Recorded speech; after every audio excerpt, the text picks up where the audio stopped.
There are those who are born with talent that don't have to work for it. And then there are those like me and you who have to work every day of our lives to achieve what we want to achieve. And I think this lesson is what a lot of us need to hear nowadays. You might not be the smartest, you might not be the biggest, you might not be the fastest, but I promise you, you can reach that top level with your work ethic. And if you believe in yourself, you might have to work twice as hard as the next person. So what? It's just the cards that we were dealt. Once you accept that, it's actually freeing. That is the mentality you need to have. Stop wishing you had somebody else's gift. Stop wishing that you were in somebody else's shoes. Stop asking yourself, why them and not me? Just get to work. It's not about the cards you were dealt, it's how you play with the cards. Winning is always a possibility in your future. There's an awful lot of people who want an awful lot of things. But how badly do they want it? If you want it so badly, if you want it with tremendous intensity of desire, there's really nothing in the world that can stop you from getting it. There's an interesting story was told about Socrates, and Socrates was talking to one of his students, and the student said, I am hungry for knowledge. What can I do to increase my knowledge? And Socrates said, knowledge is something that is readily available and easy to get if you want it bad enough. He said, I'm sure I want it badly enough. And Socrates said, come with me, and he walked him offshore into the ocean. And they got about 3 or 4 feet, and Socrates, a very, very strong man, grabbed the young man and put his head under the water. And the young man began to struggle and struggle and struggle, and finally became incredibly frantic, and finally brought him up. And he said, now what did you want while you were under the water? And he said, all I wanted was air. He said, all I could think of in the whole world was air. He said, when you want knowledge with the same intensity that you wanted that oxygen, you will get all the knowledge that you could desire. And when you want anything with great intensity, if you have the desire, you'll get it. It says, learn to distinguish between the noise of the world and the whispers of your intuition. So often, without even realizing it, it's just our default. We allow the external world, the external voices of the people and things around us to guide us more than that inner voice. And that inner voice is your true compass to getting you to your most aligned, authentic self. Hey man, you are not your thoughts, okay? I know that it can get dark up there. I mean, sometimes it gets dark for me too, you know? But wherever you are right now, it's exactly where you need to be. And everything that you want is just on the other side of whatever you're battling. You're gonna make it, man. I just need you to keep going. If you don't realize that potential inside of yourself, what you can and what you can't, other people will tell you. Other people will put you in that category where they think you would be useful for. Go back again. Go back again. Go back again. I got it. I don't quit. You know, I may not make it the first time, but I'll come back. The easiest thing in life is to give up on whatever you're focused on or whatever you're hopeful for. The hardest thing is to continue to keep going. It's the result of my hard work, my dedication, my grit, my tenacity, my willingness to get through it. It's not chance, it's choice. You don't get lucky, you create it. Every single one of those memories has an emotion associated with them, and emotions are the end product of past experiences. So then, the moment they recall the event or they recall some problem in their life, they start feeling unhappy, they start feeling discouraged, they start feeling anxious. Now, thoughts are the language of the brain, and feelings are the language of the body, and how you think and how you feel creates your state of being. So we could say that most people's entire state of being when they start their day is in the familiar past. Well, if you live in the familiar past, then it makes sense you're going to create the predictable future. There isn't a better way to live your life. There's no right way and wrong way. There is only the way that gives you more energy. There is only the way that gives you fulfillment. When you have those things, when you're fulfilled by what you're doing, and it's giving you, the harder you pursue it, it's giving you more energy, you're on the right path. As the Greeks would say, segalodromo, which means you're on a good road. And that's what I want people to understand. But I don't think that it is a universal path. And so the only universal path is to do the things that give you fulfillment and energy. So if spending time with your friends gives you that, then you should be spending more time with your friends. If dating gives you that, then you should be dating. So you don't need to want to be the best in the world at something. You don't need to want to make a lot of money. You don't need to want to be an entrepreneur. Like they're literally just stand-ins. They're proxies for fulfillment and energy creation. That's it. So those are the punchlines of what's the meaning of life and all of that stuff. It is to do something that makes you feel a deep sense of well-being, which I'll call fulfillment, and something that gives you energy, where you're literally excited to attack the day. I start with identities because I think that's the root of all our challenges. It's starting at the root, not starting at the symptoms or the superficial or the surface level, but let's go to the root. If you're playing a role, if you're wearing a mask, if you're dressed in clothes that are not yours, then you end up living a life that's not yours. Because guess what? When you fake being someone for so long, you think it's your reality. And that's what happens to all of us. We play a role at work, we play a role at home, we play a role with our family, we play a role with our friends, and then we think that role is us. And we lose ourselves. And to me, that is the core reason why we're chasing things that are not important to us. A lot of you that are running from things instead of running to things. And that's a huge difference, running from something versus running to something. And so I want you to think about that for a minute, because you don't have to move across country to change your life. And you don't have to do something drastic to experience drastic positive change. And here's the thing about running away from your problems, running away from your past. Have you ever noticed that when you run away, it tends to follow you? All we have, which everybody talks about, is this moment, this precious second right now. So the more I could be here right now, the more I'm living, the life that I want to live.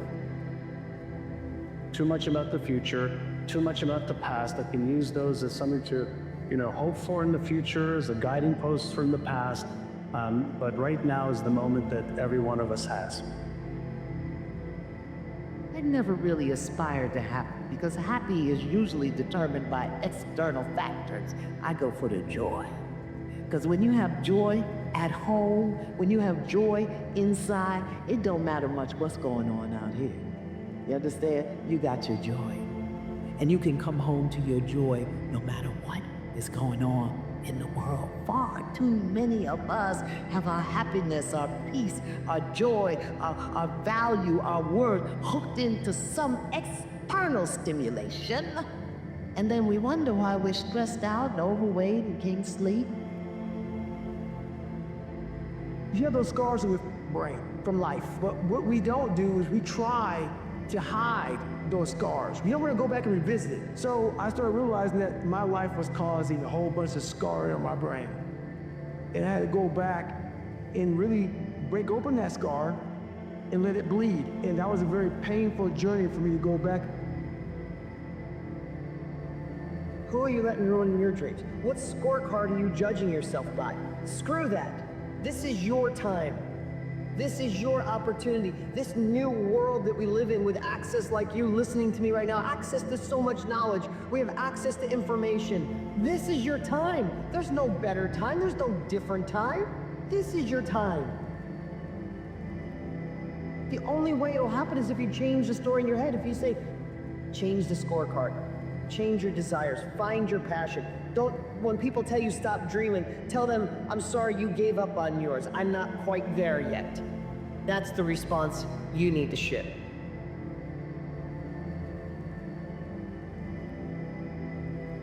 Every day I'm winning. Every day I'm winning the other voice in my head.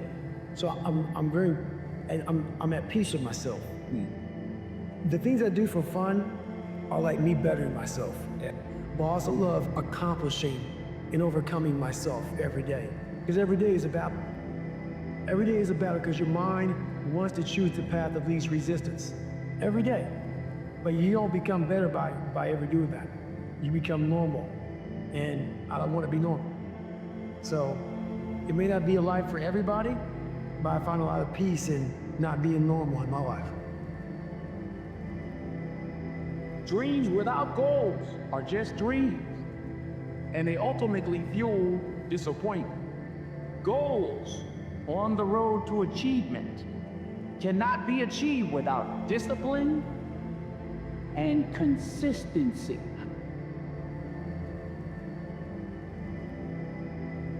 As Shakespeare noted, there's nothing good or bad, but thinking makes it so. There's nothing good or bad, right? There's just stimulus and then there's response. But people think that it is objectively a certain way. So now because they think it is objectively a certain way, they feel they are supposed to react based on those emotions that are getting kicked up in their mind. If you want to always be moving towards your goal, you want to be optimized, you got to learn to get control of your emotions. You've got to learn to understand to tell yourself a narrative that isn't predicated on necessarily identifying what is objectively true, because I don't think that we experience the world that way. It's identifying what's going to work to get me to my goal. Your joy, your sadness, your happiness, your misery is determined by something or somebody around you. The chances of you being joyful in your life is remote. Is it true that human experience joy or misery, agony or ecstasy, madness or sanity, everything is created from inside? At least if you're a manager, if you're going to be a manager, at least what is happening from within you must happen your way. Because essentially management means having situations the way we want it. Yes? Management means what? Having situations the way we want it. Well, if the world is not happening your way, at least this one must be happening your way, otherwise what kind of management is this?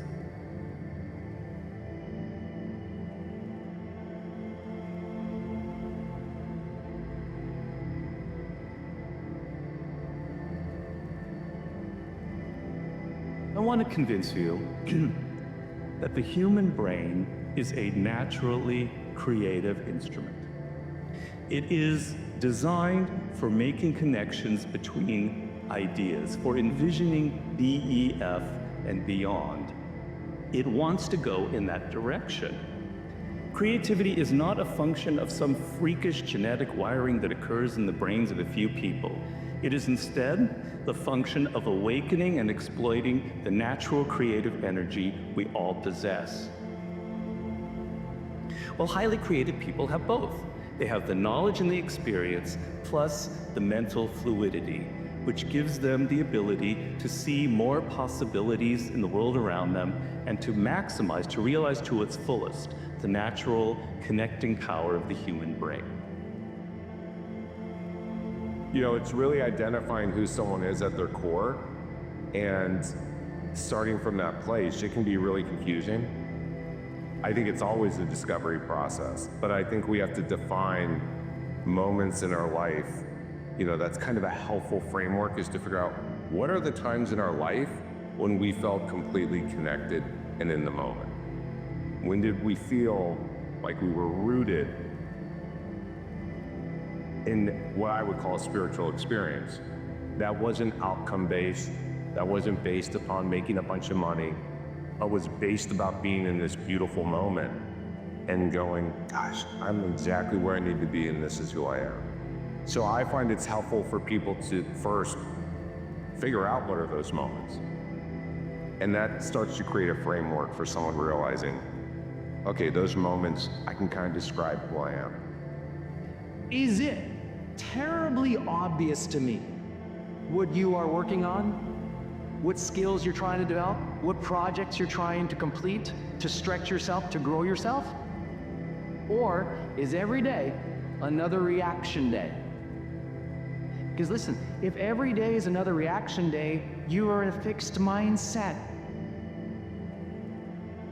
Write it down. If every day is another reaction day, you're in a fixed mindset. You stop believing in big projects that would require you to schedule stuff out. You stop thinking, what skills must I master to grow? Because you're just trying to handle all the problems. Remember, you're stuck in one signal of problems. challenges are what really grow us.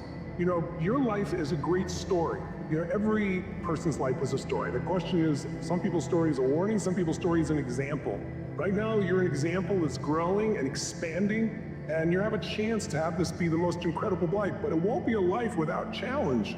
And the challenges we're facing right now give you an opportunity to grow like for very few generations. If you watch a great movie, if you read a great book, you know, the size and the power of the hero, how much you become as a hero is defined by how tough an obstacle you face, how difficult is the villain, the opponent. And so sometimes when I've been through the toughest times in my life, one of the questions I've had to ask myself or note to myself is, I finally have a really worthy opponent. This is scaring the hell out of me, or this is challenging here, this is making me crazy. But I also know in my gut and my soul that if I can push through, just like you've done in these years, you push through tough times, I'm sure, many of them. But as you push through those, you become more. As you become more, something magical happens. You don't just grow, you expand in your spirit and your soul and your capacity and your skill, and all of a sudden fear becomes less and less a part of you.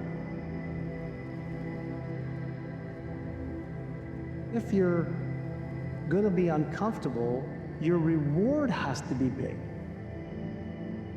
So if you're gonna be making a change, ask yourself, why is what I want to achieve so important to me? Why am I willing to use my new willpower and persistence? And why am I willing to go through the discomfort of change? Why am I willing to listen to the negative talk that I have or the emotion that I have and still do it anyway? And if you don't have a big enough reason, the first time you have a chance for an excuse, you'll take it. Or they say, you know what, I'm not happy in my relationship. And 2 weeks later, they're back with the same person, or they find another person just like the one that they left. Or people are afraid to leave their jobs because they don't like the discomfort of change. Well, the only certain thing in the universe, the only constant is change. Everything that's the only constant in the universe, it's an oxymoron. It's like, how can change be the only constant, the only stable thing? Because everything's changing. So why not acquire the skill to be comfortable in change? The meaning that I give, remember I said you have to reframe things? The meaning I give things now is when I am uncomfortable, I'm changing and I'm growing, and then so we go through these waves of comfort and change, and that's just like the waves of life. The moment of willingness and the moment of trusting the universe. Like, people talk about rock bottom. I mean, that's just a moment. Like you could always go lower. Near rock bottom is a moment of being spiritually deflated, defeated, essentially hating your life. And it can always go a bit lower. But there's always a window. I feel like the universe, from my experience, creates a window. If you do want to change, if you do want help, a window is created. Now, it may not be the window you want, and it may not be the fabulous grades that you want to open up, but there'll be a window, because all of a sudden your mindset is believing there's a window, and it believes that you can change. And I just think there's always that opening. Courage courage means to take heart. It's the awareness that life is on your side, that love always wins, that peace always wins, that joy always wins. Because the higher frequencies are way more powerful than hate and disinterest and resentment and animosity and pseudo-control, a false authority. Love always wins in the universal scheme of things. So with that, we take heart. We have a level of courage, and we have to have the courage to opt out of the old paradigm. You have to ask yourself on a regular basis, what am I doing as I'm opting out of the old? What am I doing?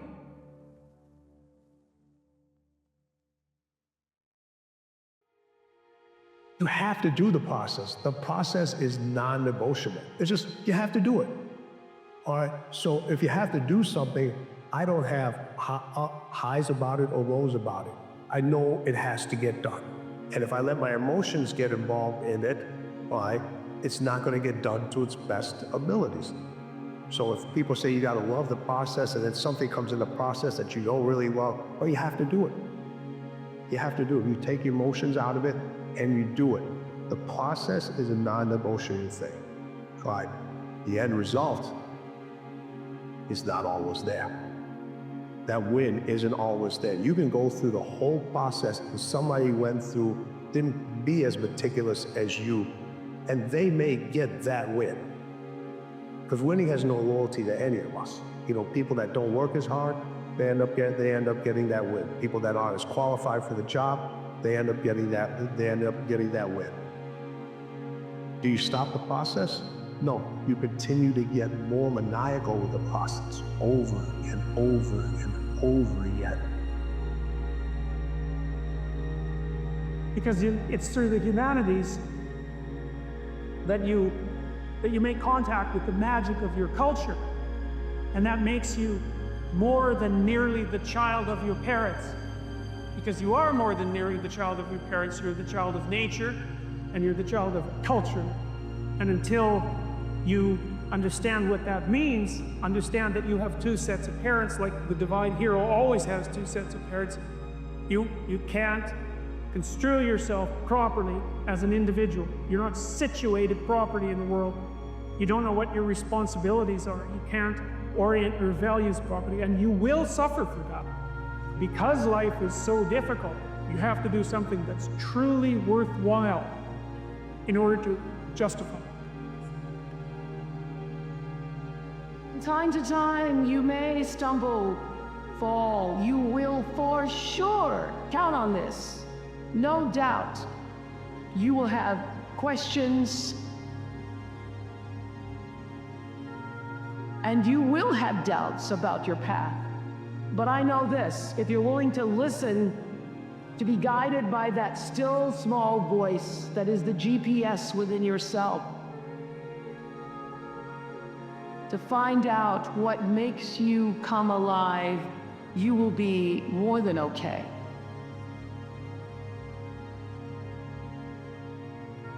You will be happy. You will be successful. And you will make a difference in the world.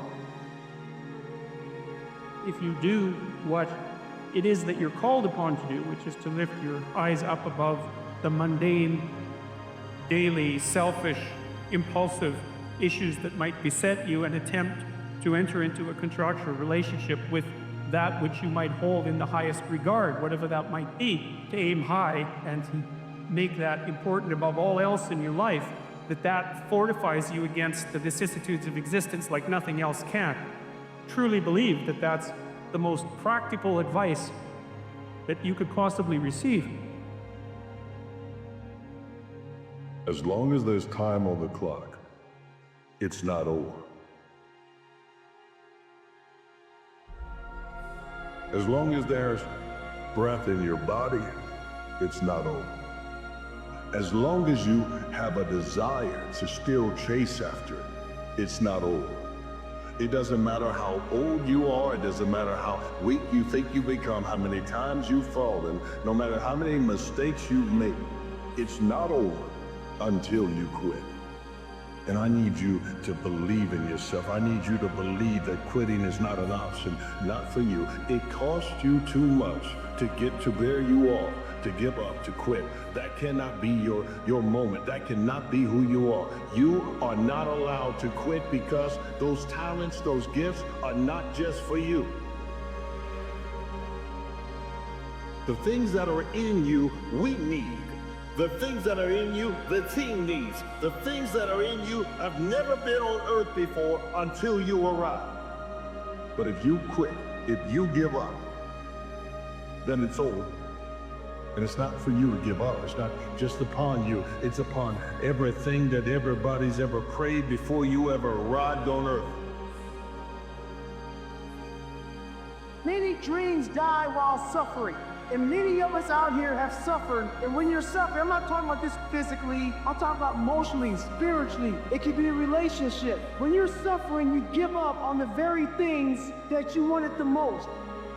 So when the suffering got too much, my dream died. And pretty much I almost died with it.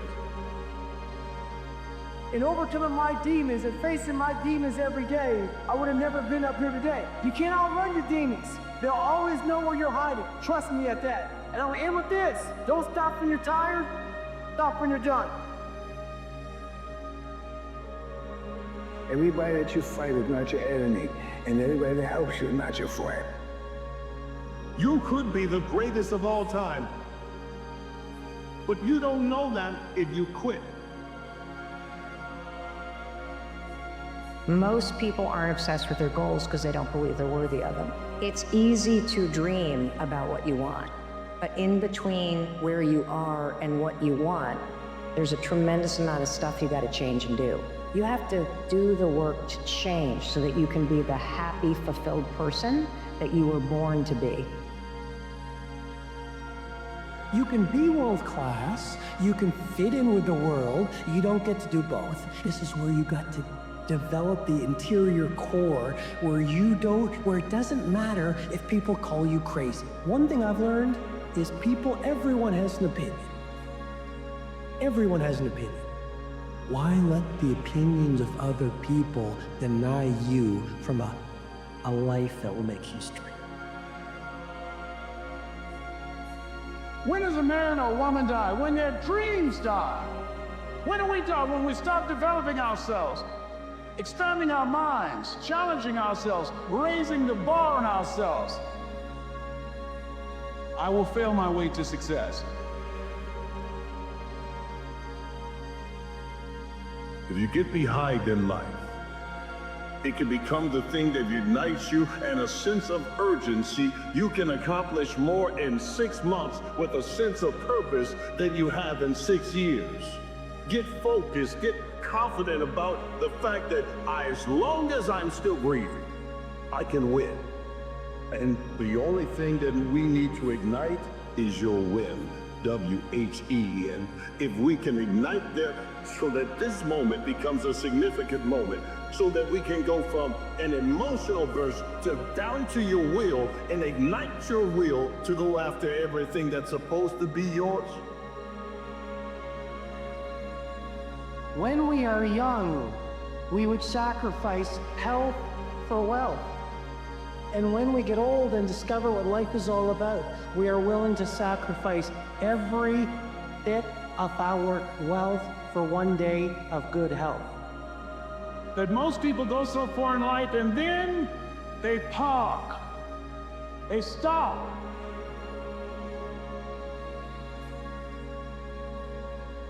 Dead in their tracks. Why? Because they take some hits.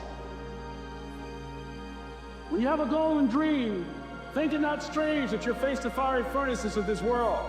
You will have tribulations, things are going to happen to you. We can no longer keep living in our limitations, man. Like when you understand that you're worthy, God has already put you, when you understand that God has given you a purpose, these opinions, these struggles, all those things that try to hold you back, man, they really don't matter as much. They don't have as much power in your life. This isn't a message to say that you're not going to go through anything, because you're going to go through a lot. This is the world. You're going to go through hard times. None of us are exempt from the storm. None of us are exempt from the struggle. None of us are exempt from hate. None of us are exempt from criticism. But at the end of the day, it's up to us. If we allow those things to control us, you got to search for transformation. You got to apply it to your life. You got to get sick and tired of being sick and tired. You got to say enough is enough, because you were created. You can lose 4 rounds in a 5-round fight, and in the last second, hit someone with something that you didn't think. You go after it, you use a skill, a talent, a gift, a passion, a moment. It can be the death of a loved one that ignites you to greatness. For their sake, I'm not giving up. For their sake, I'm becoming more. But do it for your own sake. You gotta be hungry to get up off the canvas of life and understand what Willie Jolly meant, that a setback is a setup for a comeback. You gotta be hungry. People that are hungry are willing to do the things that others won't do in order to have the things tomorrow others won't have.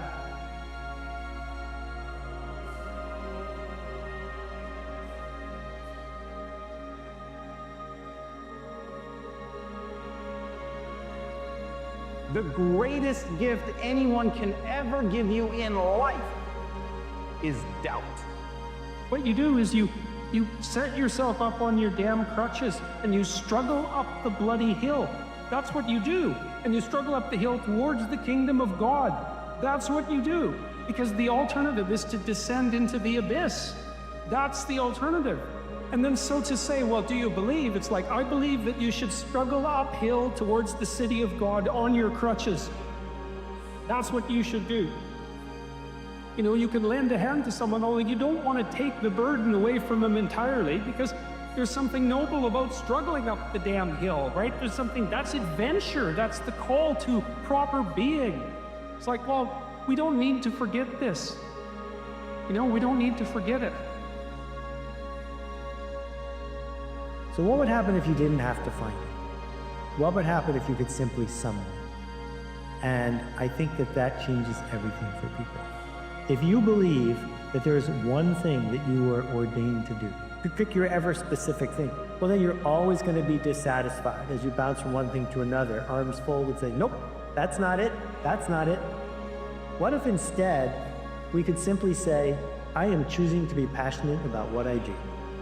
And my purpose is whatever I am doing. I'm going to be here for it, I'm present for it, I'm merely going to do it. And so it doesn't matter that you overshoot continually. Because as you overshoot, even if you don't learn what you should have done, you're going to continually learn what you should keep doing. And if you learn enough about what you shouldn't keep doing, then that's tantamount at some point to learning at the same time what you should be doing. I've got to get up and get going. I've got to become unstoppable. And I'm here to tell you right now, becoming unstoppable is a thing. It is very real and has everything to do with who you want to become and has nothing to do with who you are today. We can't have such a scarcity mindset that we think that only one person is great. Greatness does not mean you beat everybody else. Greatness to me means that you went right to the edge of what you were capable of doing in this moment. So I began to think about the person I wanted to become. I stopped worrying about who I was right now, and I began to paint a vision of how the person would act that I want to become. And I began to act in that fashion. Many of us never realize our greatness because we become sidetracked by secondary activity. We spread ourselves too thin, don't know how to say no. And we find ourselves doing all kinds of things and never ever have time to do those things that we need to do to work on ourselves. And then there goes a second, there goes another second, there goes another second, and we can't stop and hold time. And before you know it, you wake up one day and you're behind in your dreams and your bills. And so it feels to me like talent is a betrayer. It is undermining all of the people who put all that work into skill. Don't call someone skillful talented, because they're not. They're skillful. The most important question any man must decide for himself is whether or not he lives in a friendly or hostile universe. You can choose to put in the work to gain the skill. And if that's true, that's really good news. Because it means you're not stuck where you are. It means you can go to where you want to go. And it's really good news because skills can be acquired. We have all pulled a web of lies over our own eyes. And the web of lies is what you tell yourself about what's possible for you and for the world. And once you get that web of lies over your eyes, you simply see it as reality. And you don't understand that each one of those fundamental beliefs is alterable, that you could choose to believe something else. In fact, you don't even realize that they are beliefs. There's something in each and every one of you that waits and listens to the voice of the genuine in yourself. It will be perhaps the only guide you will ever have. And if you cannot hear it, all of your life, your days will be spent on the ends of strings, that somebody else pulls. Not happiness. Forget about that. If it comes, well, great, accept it. Dignity, nobility, character, truth, responsibility, beauty. Those are the things to aim for. You get to choose whether you're living in a friendly or a hostile universe. There's no objective reality. It just is what it is. You're gonna get what you see. You're gonna get what you focus on. And you see what you focus on.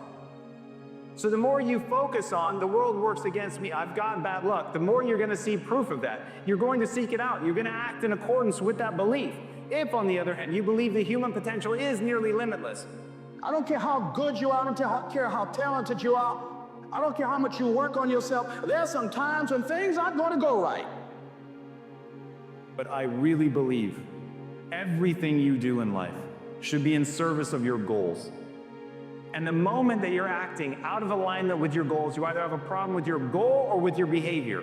One of them is going to have to change. I suggest to you that if you are facing a challenge, don't stop. Stay busy. Work your plan.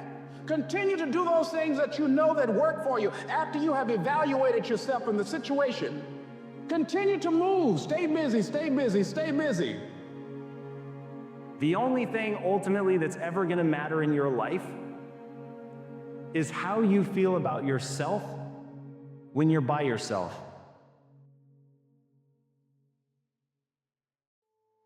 You have to get used to being alone, because there are seasons where you'll basically transition from one group of friends into another. And it's not even a group of, you'll usually transition from a group of friends into no friends. And then you'll find one or two people who are at a new level. And then sometimes those people introduce you to some of their friends.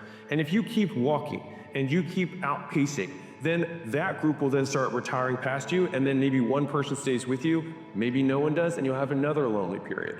I'm saying this because I used to think that there was something wrong with me, when in reality, I just didn't understand what the nature of being exceptional meant. To be exceptional means that you are the exception. It means that you are not normal. And so it's normal for normal people to find you abnormal if you do things that are not normal. Resilience is our ability to bounce back. I mean, in the simplest definition, resiliency is our ability to bounce back. But really what it means also is it's our ability not to get pushed that far, not to have to bounce that far back, because we built our resilience to a place where when life happens, and life's happening, life is going to keep coming. You've either gone through something, you're going through something, or you will go through something. Life's going to keep coming. Our resiliency, or our ability to take those things on, is a muscle. And it's a muscle that we can work on to allow us to take those things on as they're coming at us. The more we work on it, the better we get at it. In fact, the more we grow through, not go through, but grow through in our lives, the better that resilience muscle gets. So when these things are coming at us, instead of feeling like the victim, we want to embrace that, because they're growing our ability to take things on in the future. And as I grow my ability to take things on, I can start to take them on for the people around me. I can show them how to go through these things and actually grow through these things. Resilience is an important part of who we are. When we build it, we become better. Better able to handle the things that are coming at us and continue to make the world go round. They're small gains. That's it. And what separates people who achieve their goals from people who do not is simple. People who achieve their goals understand the power of showing up every day and just doing the boring, tedious stuff. That's where greatness is made. It's in the things that aren't fun. It's in the stuff that nobody wants to do. That's the thing most people don't talk about. Goals are boring. All those people you admire that have what you want, you know what they're doing? They're doing the reps. And if you've ever looked at somebody who becomes an overnight sensation, I want you to look at their actual story, because they were doing the reps in the dark for a decade while nobody was paying attention. There is no shortcut here, period. One day, win today. Then you wake up tomorrow and you do the same thing. And then you wake up on Wednesday and you do the same thing. Then you wake up on Thursday and you do the same thing. And guess what happens then? You create a winning streak. And when you do this long enough, you're forming new habits. Okay, and after a while, winning the day is not hard. It's easy. It becomes automatic. And when you get to the point where you're winning every day and it's automatic, guess what happens? Winning becomes who the f you are. And when winning becomes who the f you are, guess what you become? You become a winner.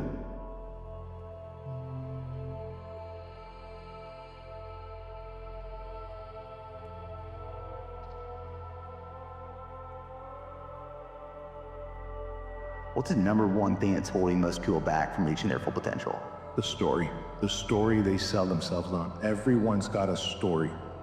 And everyone wants to tell you their story of how bad they had it, how hard they had it. And the more times you tell yourself or others that story, the more you reinforce the fact that you're not meant to have happiness, success, abundance. They don't realize that they still hold the pen. There's thousands of empty pages still in that book that they can rewrite that story. But we have to let go of the pages that others have written in our book and realize we got this pen. And we can start writing how the story looks from this day forward. But what's stopping them is the work that they haven't done. The work of healing through their traumas, their insecurities, their limiting beliefs, the glass ceiling, the whatever the thing is. A mentality of greatness. And no breaks. I hate to tell people that. Today's time, everybody wants it fast. You can be popular, but to be great, Monday on top of Tuesday, Tuesday on top of Wednesday, Wednesday on top of Thursday, Thursday on top of Friday, Friday on top of Saturday, Saturday, Sunday. Let's start over, let's start over, let's start over, let's start over. When nothing seems clear, trust that the fog is part of the journey.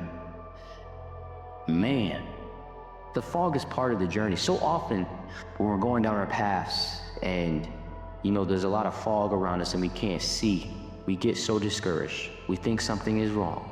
We feel like the fog is negative. Oh my gosh, I can't see. Oh my gosh, I'm lost, I'm confused, I don't know what's going on. Whoa. Understand the fog is a part of the journey. It's teaching you how to trust. And what is it making you trust? It's helping you to trust in the one step right in front of you. Because whenever you're in fog, you can't see down the road, but you can see the one step in front of you. And you just gotta keep trusting that if I keep taking that, even when I can't see, that eventually clarity will come. And you keep doing that, and eventually what happens, you gracefully move through that fog, and you step into that sunlight.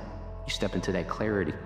And it's a beautiful thing. And all that came because you were able to understand that the fog is a part of the journey. Rather than seeing the fog and resorting back or staying stuck, because you had the right perspective of it, it allowed you to move through it and step into the light.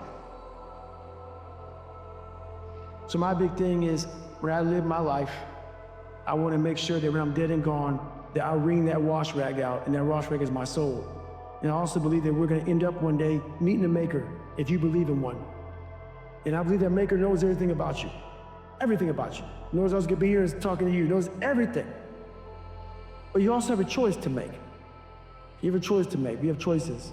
And the one thing that scares me to death in my life is getting to heaven and not being where I'm supposed to be. And I believe that God has a chart, and he looks at the chart and he puts it in front of you and you get to heaven. He says, hey, this is what you're supposed to be. And one of my biggest fears in life was to see that chart and not have every block checked off. I want to make sure that I'm constantly pursuing whatever it is I'm pursuing just to be the best. Constantly grinding myself into a fine powder. So don't give up, though the pace seems slow. You may succeed with another blow. Success is just failure turned inside out. It's a silver tint of the clouds of doubt. And you never can tell how close you are. It may be near, but it seems so far. So stick to the fight. When you're hardest hit, it's when things seem worst that you must not quit. They said to me, well, how can you continue? Can you Like, do you have the strength or the will or the enthusiasm or so? And I said, how can you ask this question? It is, if I abandon this project, I would be a man without dreams. And I don't want to live like that. I live my life, or I end my life with this project. It can't be done. This is why I try to tell you, anything and everything can be done if you can visualize it and if you believe in yourself. Let me tell you, you're going to find the naysayers in every turn that you make. Don't listen. Just visualize your goal, know exactly where you want to go. Trust yourself. Get out there and work like hell. And break some of the rules and never, ever be afraid of failure. Take full responsibility for what happens to you. It's one of the highest forms of human maturity, accepting full responsibility. It's the day you know you've passed from childhood to adulthood, the day you accept full responsibility. I used to have that long list of reasons why I wasn't doing well. I used to blame the government. I used to blame taxes. Look what you got left after they take everything. And they expect you to do well. I used to blame the weather. I blamed the traffic. I used to blame my car. I blamed the manufacturers. See, I used to blame everything outside. And then let me give you a little philosophy to help turn your life around. For your notes, here it is. It's not what happens that determines the quality or the quantity of your life. It's not what happens. It's what you do that changes everything. Face it, you do not look away when challenges come. You don't blame yourself if at that moment in time you are not able to face it. The only thing you're gonna do is you step back, you take time for yourself, you invest the work and prepare yourself to return. You just gotta weather it and keep on walking and don't flinch. Don't let them know they got you. And what we do is at a standstill, or stepping back, because we don't do that. We keep on walking.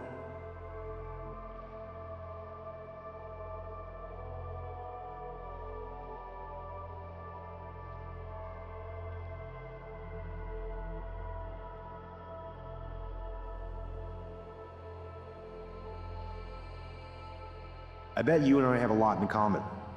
We're not the strongest, smartest, or richest people we know. We're not the fastest or most connected.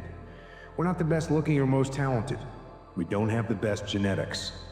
But what we do have is something a lot of those other people will never have: the will to work. If there's one unavoidable truth in this world, it's that there is no substitute for putting in the work. There's no shortcut or growth hack or magic pill that can get you around the hard work of doing your job well, of winning something you care about, or of making your dreams come true. Work works. That is the bottom line. No matter what you do, no matter who you are, my entire life has been shaped by that single ideal. It's all in your mind. Whatever you hold in your mind will tend to occur in your life. If you continue to believe as you have always believed, you will continue to act as you have always acted. You will continue to get what you have always gotten. If you want different results in your life or your work, all you have to do is change your mind. Self-doubt is one of the many ways we can become enemies of our own progress, saboteurs of our destinies. This can come up as a result of us amplifying our incapabilities. We seem to project failure into our future based off a temporary hurdle, either one that we have overcome or one that's currently in our path. But your analysis of yourself cannot be built on a foundation of deceit. Now, while it is okay and absolutely necessary to locate your flaws and weaknesses, it is not okay to marinate in them. It is not okay to let them overtake your identity. You are not inadequate, you are not insignificant, and you are not someone who is incapable on the very chain of greatness you so desperately seek. Bruce Lee quote, he said, "In great attempts, even failure is glorious." Failure shows you who you are. So the reality is you love failure. You just don't love it when it's yours. But when it's Kobe, oh yeah. You know, when it's LeBron, oh yeah. He didn't win these championships, look at him now, yeah. You were a fan of LeBron, you're really a fan of yourself. You just haven't finished your story. You know, that's one of the biggest things that just continues to keep people in shackles, is the story they just keep telling themselves each and every day about why they aren't good enough, about why they can't do something, about how it won't work, you know? So really challenge yourself to change the story, change the narrative, the ability to write out our own story, the ability to manifest and to create the things that we want to create in this life. Do you wonder why you feel like you're not capable? Because you're telling yourself that you're not capable. Stop telling yourself you're not capable. You are capable. Tell yourself, I am capable. I have everything I need to try to do what I want to do. You have everything you need to be capable. But don't listen to the stories you tell yourself. Question of worth it is reliant on an outcome. We don't make these things for an outcome. It's not the mindset to make something great. The outcome happens, you're making the best thing you can make. It's a devotional practice.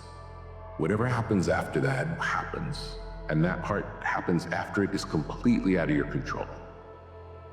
You are responsible for your life.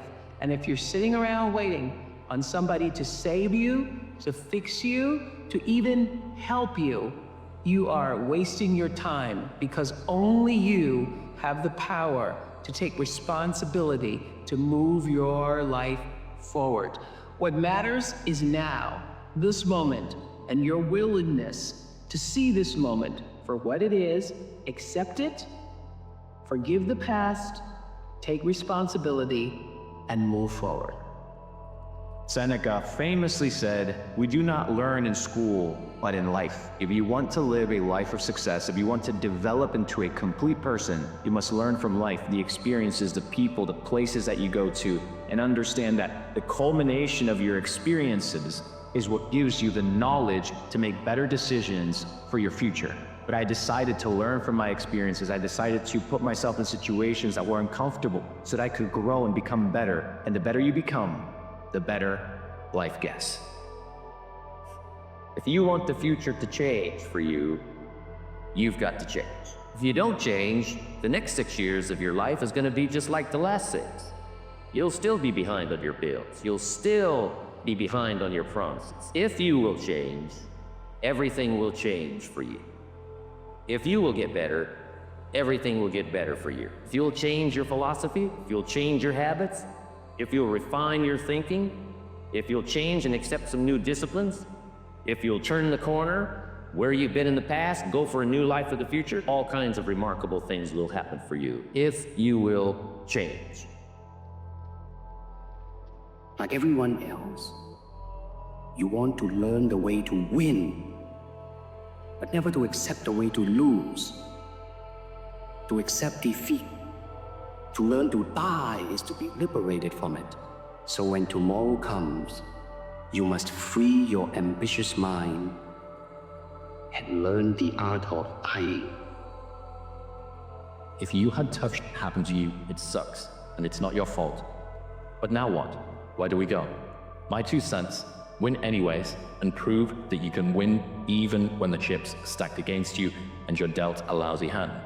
Because we can't get dealt a new hand. We gotta play the cards we got rather than hoping the dealer rules in our favor. So again, what do you do with your shitty hand? The only thing possible, you play it the best you can. Understand that your attempt to be better cannot be based off your previous understanding of your lesser self. You are not who you used to be, no matter how little the difference is. Remember this, just because you can't do something right now, or haven't been able to do so in the past, does not mean you won't be able to do so tomorrow, or sometime in the future.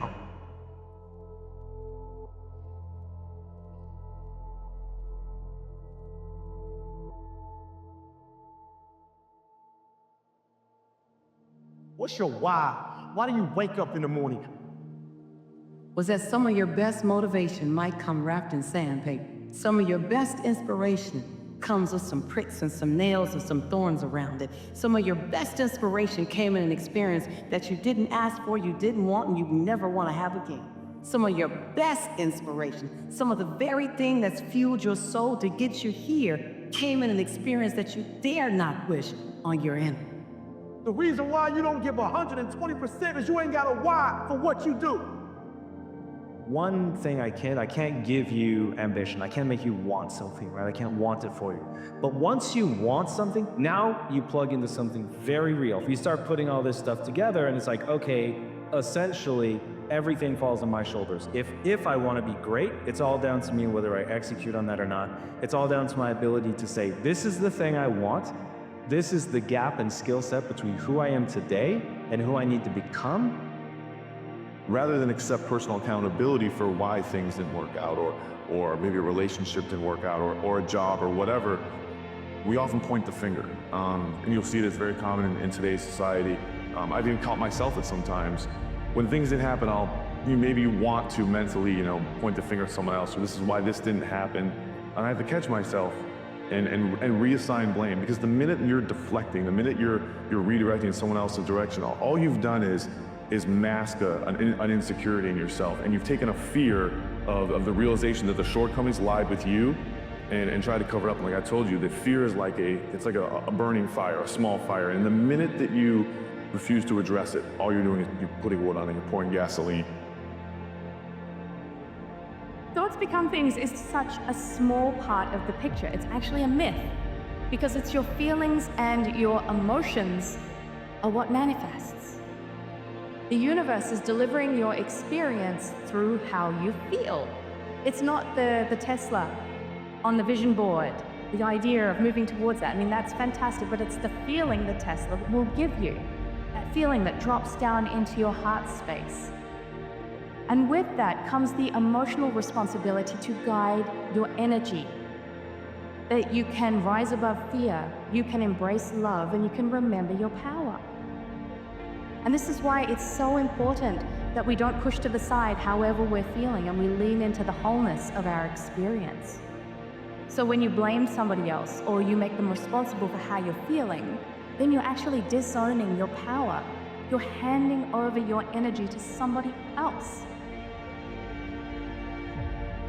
Really have to set your mind to acquiring a certain set of skills with all the efficiency in the world, that you can acquire those skills, first of all, that anything is possible as long as you set your mind to it, and that and this is probably the most important lesson that I learned, that what is working against you is your own mind.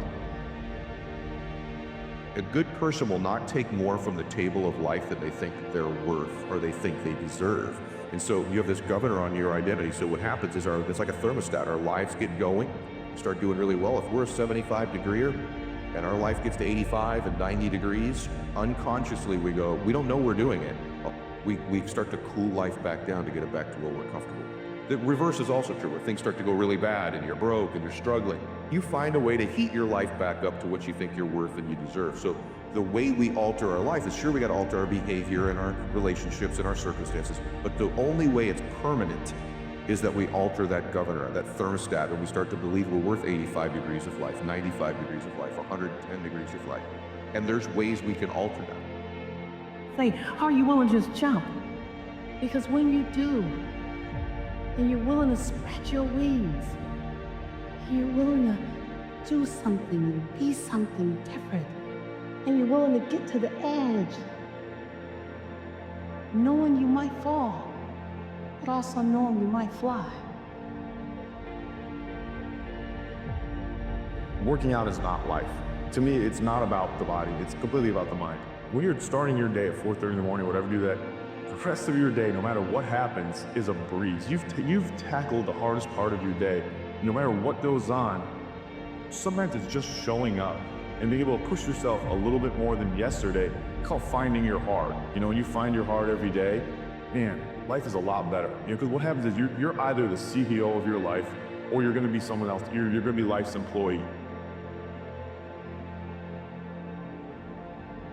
And you access presence by bringing awareness to the present moment. It's that power of now. That's your most pivotal point of power.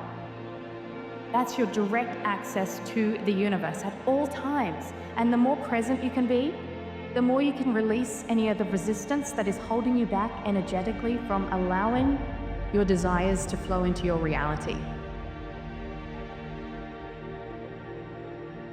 Is that you put yourself in circumstances that are demanding of you past what you think your capacity is, and when you succeed at them, you build a new waterline.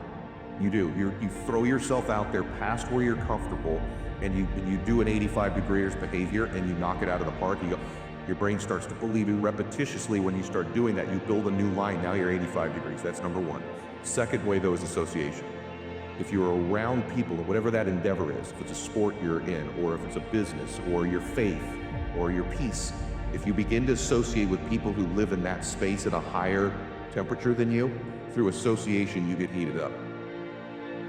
Take the setbacks and turn them into valuable information. When you think within the growth mindset framework of developing your abilities over time in the framework of who you are, all of us had unique things to contribute if we stick to what we're doing.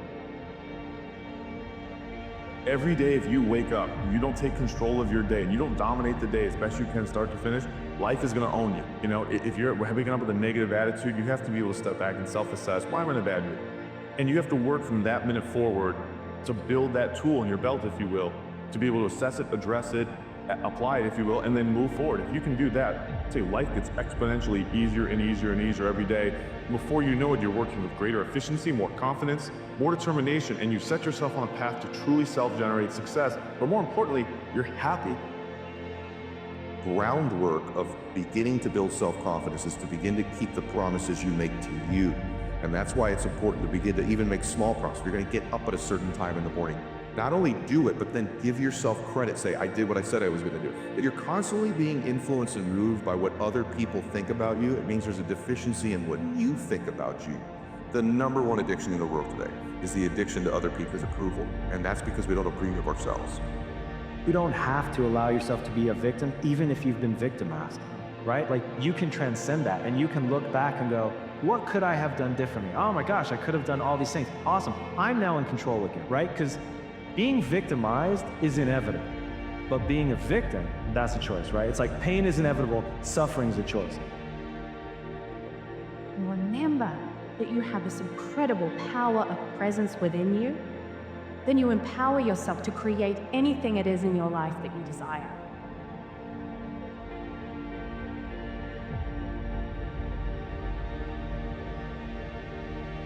What would you do if the unthinkable happens to you? What would you do if you had an accident, or you lost your job, or you were laid off, or you became ill? How would you provide for yourself? That life is about today, living today. That whatever I want to do, I do it right now. So whatever you want to do, whatever idea that you have, the longer that you're sitting on that idea, you are either creating or you are disintegrating. If you're not using it, your skills are diminishing every day. And there goes a second. There goes another second. And life is happening right now.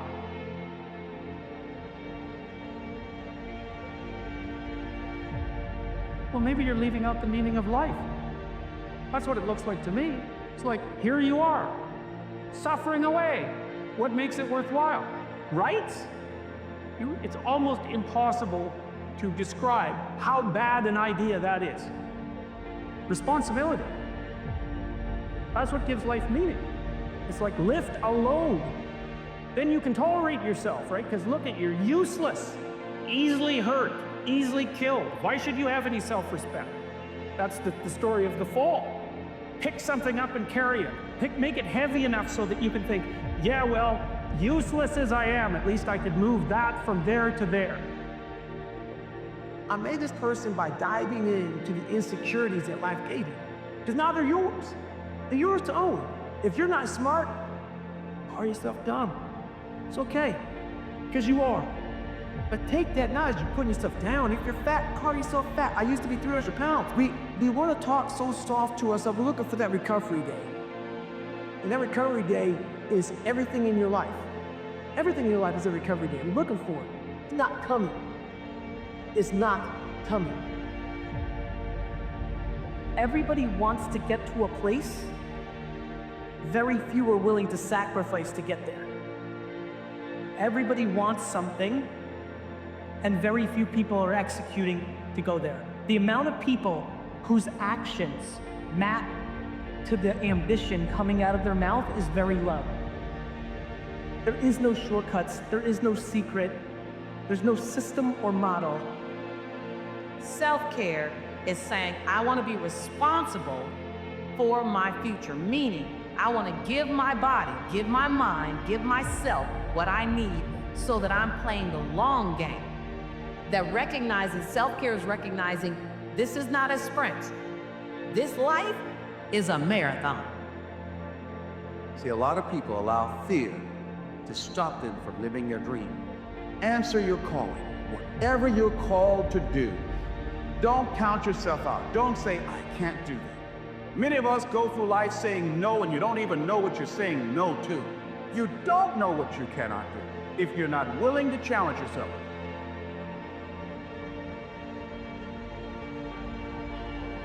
Daily. So trust, self-love is the soil in which you plant future contribution seeds in. And then daily grind is the light and the water required to be of some use and some possibility for those of us witnessing your life. Don't mistake complacency with self-love. Self-love says, I'm whole and complete and enough with where I start. But hold me accountable to where I'm going. And I don't like using the word easy, but I'm gonna say it. It has never been easier to make $100,000 a year because of this. The problem is everybody thinks you have to make $1 billion. And the problem is nobody has humility to live a $100,000 lifestyle. I think we have to change the conversation in our society. Not in Southeast Asia, not in America. 7 billion people need to change the conversation of what success looks like. It is not to make $1 billion. It is to actually wake up in the morning and be in a good mood. What's your highest value? Right? It's the star. It's like, okay, what are you aiming for? You can decide, man. But there's some criteria. It should be good for you. I mean, there's constraints on what you should regard as a value. But within those constraints, you have the choice. You have choice.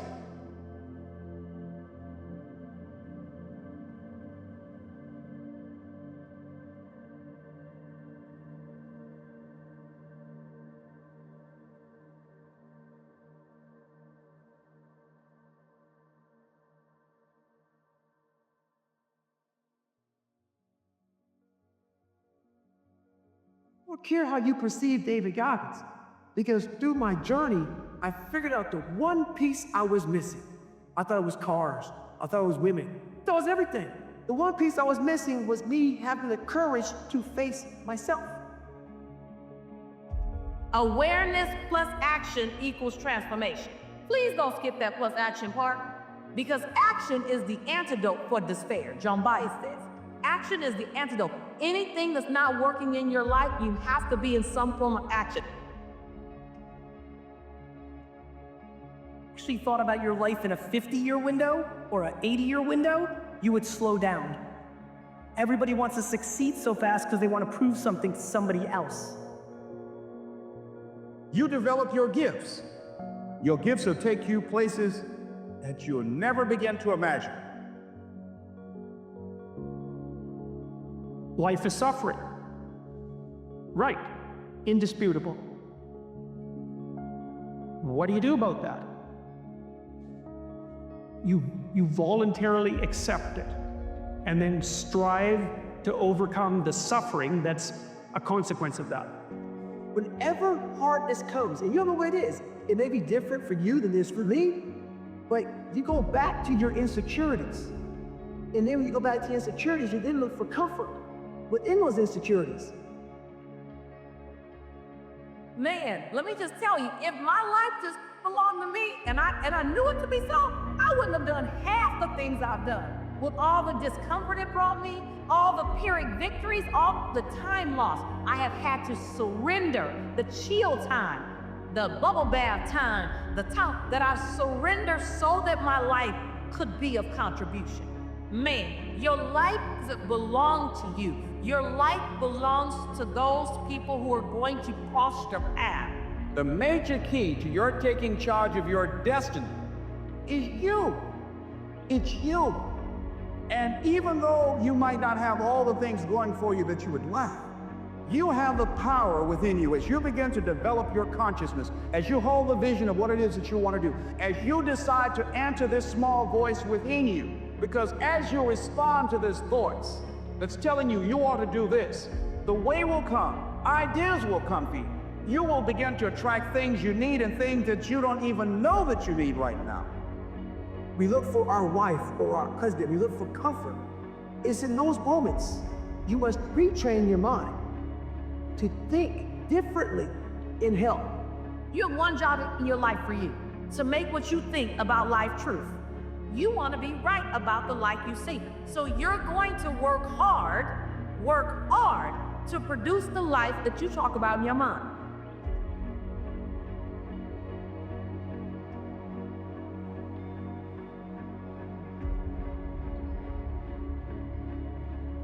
You've got to allow yourself to go through whatever you're going through right now to reemerge on the right timetable as a stronger version of yourself. Plant trees under whose shade you do not plan to sit. All right? Plant trees under whose shade you do not plan to sit. Selfless service. Giving without expecting. Using everything you have, doing something for nothing. Just being able to give. A real man doesn't need another man to tell him how to be a man. That's the furthest thing from the truth. There's no other way to learn how to be a man except through other men who have gone before. Because there's a difference between masculinity and manliness. Masculinity is raw. It's just the raw, masculine testosterone and other hormones coursing through our veins that determine that level of masculinity. Manliness, however, is taking it, refining it, and producing effective outcomes.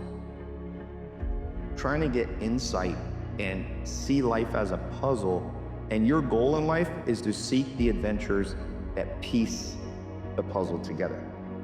When you're coming out of these down spots, these dark spots, these slumps, you've got to allow the process to happen. Watch it unfold. You have to be prepared to take any and every opportunity that's presented to you. All right, nothing's just gonna happen. You know, everybody say it's all on you. It is all on you. There's other people that can educate you and help you, but you take these different experiences that you learn that stick with you.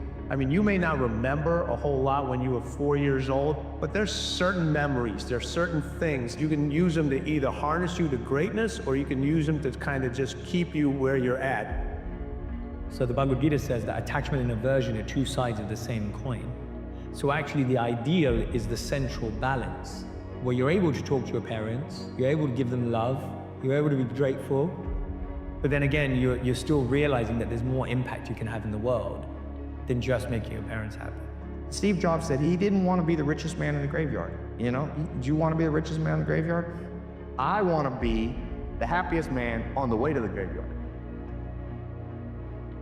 There's always a next level. Your definition of greatness and what you want to achieve could be totally different than somebody else's. You know, we always say, no one wants to be first, okay, because they're afraid of the consequences that come with doing something first. Because what it means to be a man, first of all, is somebody who takes accountability and responsibility for himself, and those he has an obligation for. If you don't start at a place where you have self-awareness, self-actualization, you have figured out what works for you, what your strengths are, how you want to be in an environment, when you walk out there, most of us just pretend to be someone else. So you're not the same version of yourself. You can't expect yourself to be who you were during the last cycle. It won't happen. You have new experiences, you're older, your physiology changes, but the ego, like you referred to, wants to attach to what was. You had a great year last year, but let it go because it's no longer. You're not that. So grinding and working hard and hustling is not what you optimize for. It's pain. Why would you optimize for pain? They want to see what real people do when real crap happens. When you're threatened, when you're at risk. How good could you be? And sometimes I think people, I more than think, I feel it, that they want to be touched by it. They want to be touched by it, that maybe it'll be absorbed by them. Maybe some of it'll go into their veins. That they could be better, that they could watch these noble warriors, and when they do it right, that's what they are. They could watch them and say, maybe I could be better. Maybe my choices could be better, stronger. Maybe I can make better decisions the next time, instead of making a weak decision and screwing somebody. I love to say people with excuses are afraid to work hard. I love to say that. An excuse gives you a reason to stop working hard. And what we know about anyone ever worth writing an article about is that they worked until they dropped to the point of alienating people around them. And if you are a user of excuses, you'll never work that hard. Your habits are the way that you embody an identity, right? So like each time you make your bed, you embody the identity of someone who's clean and organized. Each time you go to the gym, you embody the identity of someone who's fit. Each time you sit down to write, you embody the identity of a writer. So you can sort of think of it as like each behavior casts a vote for the type of person that you want to become. Your goal in business and in life on the important things is to make 3 mistakes per million transactions. And the only way you do that is by being a perfectionist in terms of double check. The truth is very concise. The words are very few. But people don't want to hear the truth, because the truth hurts. Okay? But you grow from pain. You really do. You can't know how to deal with success. You can't know how to deal with failures. You can't know how to deal with the bumps in the road that if you haven't had a taste of everything.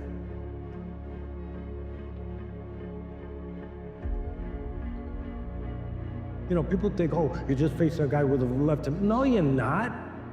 You're facing yourself. That's the magic. That's what people want to say, oh, this guy's facing, can I face myself someday? You're facing your inhibition, your insecurities, all the stuff that's been laid on you through the years that you're trying to get rid of, well, you hope you to get rid of. We create barriers, and I firmly believe half or more of those constraints that stop us from taking big risks, we take on knowing there are going to be reasons later we can say, no, that would be a bad risk. I don't want to take that risk, whatever that new career twist might be. Instead of embracing it and laughing and learning when you fall down occasionally. We're back to learning from failure, because young people need to know that falling on your face is 100% predictable, and for the smart people, it's what they learn from that later makes them fall far less frequently than everyone else. Someone thinks I'm confident, I feel confident. If I think someone thinks I'm not confident, then I don't feel confident. That people were so far removed from their own understanding of themselves that they were either lost living a life they didn't want to, lost living up to someone else's expectations, or lost becoming someone to impress someone else. And so people were their real identity is almost buried under 6 feet of multiple identities they've created. There's not other people that aren't holding you back. Your boss isn't holding you back. Your parents aren't holding you back. Those are excuses. To me, there's no such thing as luck, okay? All luck is preparation meeting opportunity. Plain and simple. Gandhi said it, you find yourself when you lose yourself in the service of others.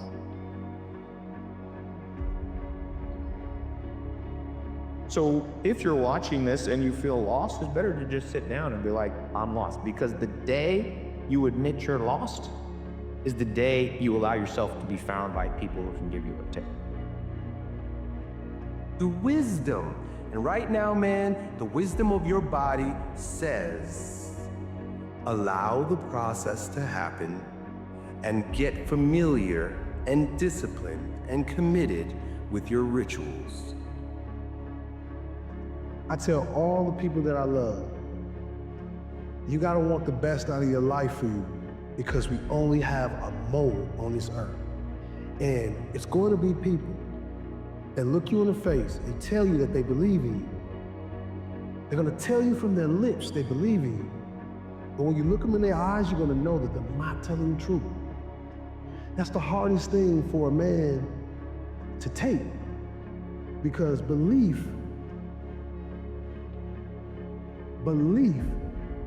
is what excels and pushes people through the stratosphere.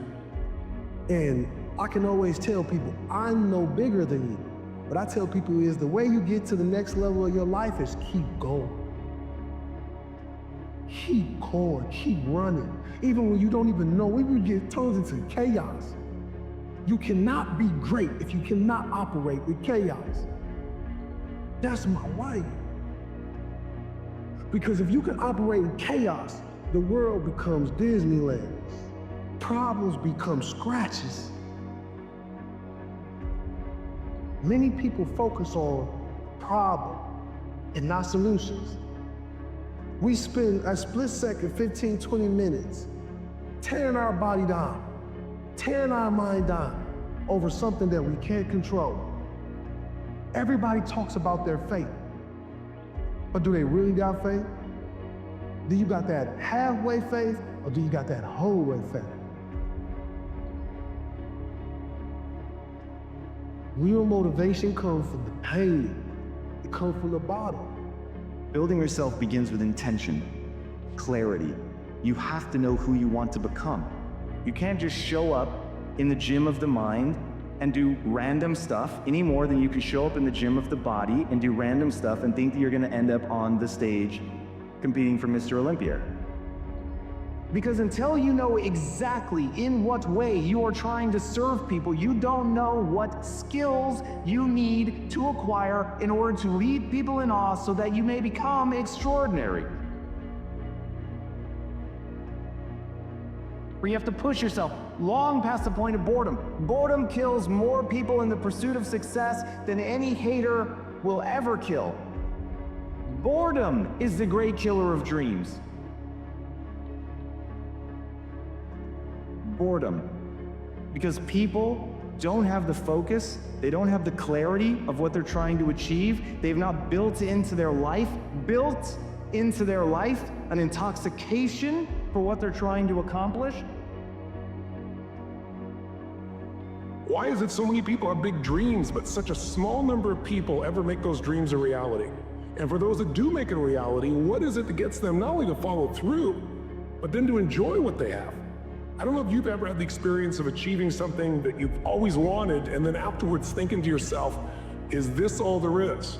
It's one of the worst feelings of the worst. It's almost worse than failing, because when you fail, at least you know, hey, I can still find a way to make it happen. But when you succeed and you're not happy, you're not fulfilled, then you got a real problem. There's two things that control everything in your life. Every thought, every feeling, every emotion, every action you have in your life, your beliefs and your values. Whatever you believe, if you think life is just a waste of time, doesn't matter what you do, beliefs control us, but so do our values. Some people value making it happen. Some people value their family the most. Some people value love. But you know what the real challenge is? We have values in conflict.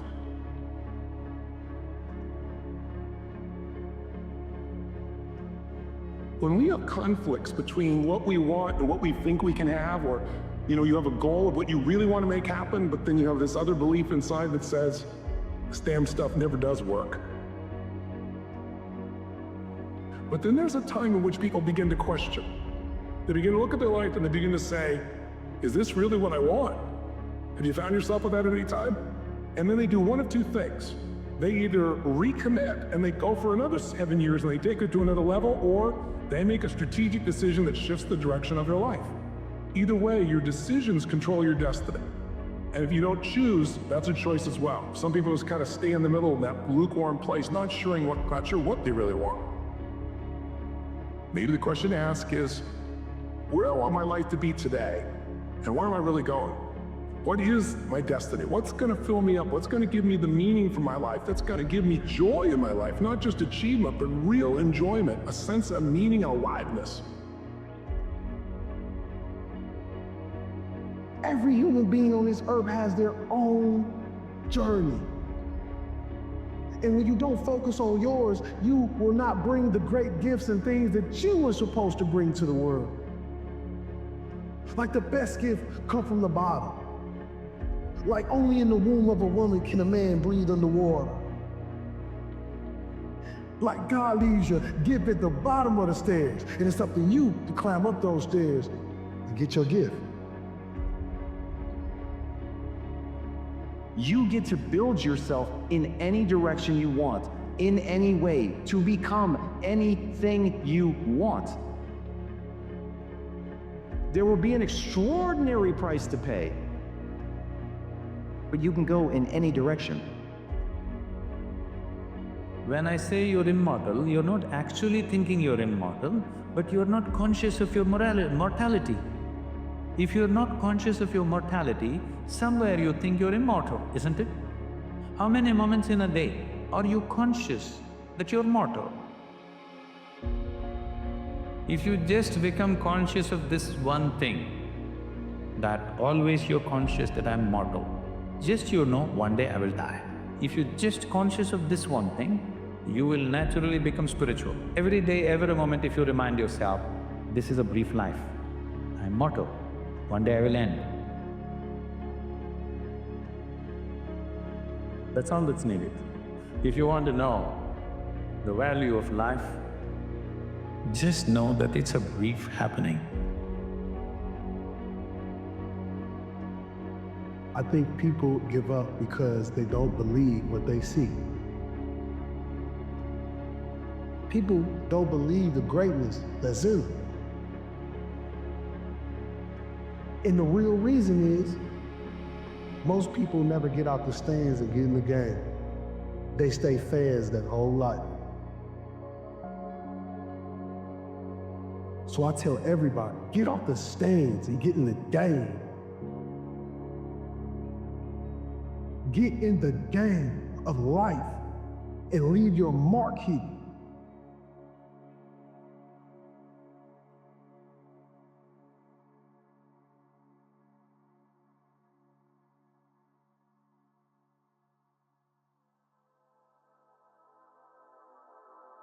I want to take the calculated risk, to dream and to build, to fail and to succeed. I refuse to live from hand to mouth. I prefer the challenges of life to the guaranteed existence, the thrill of fulfillment to the still calm of utopia. I will never cower before any master, nor bend to any friend. It's my heritage to stand erect, proud and unafraid, to face the world boldly and say, I did this, I did this.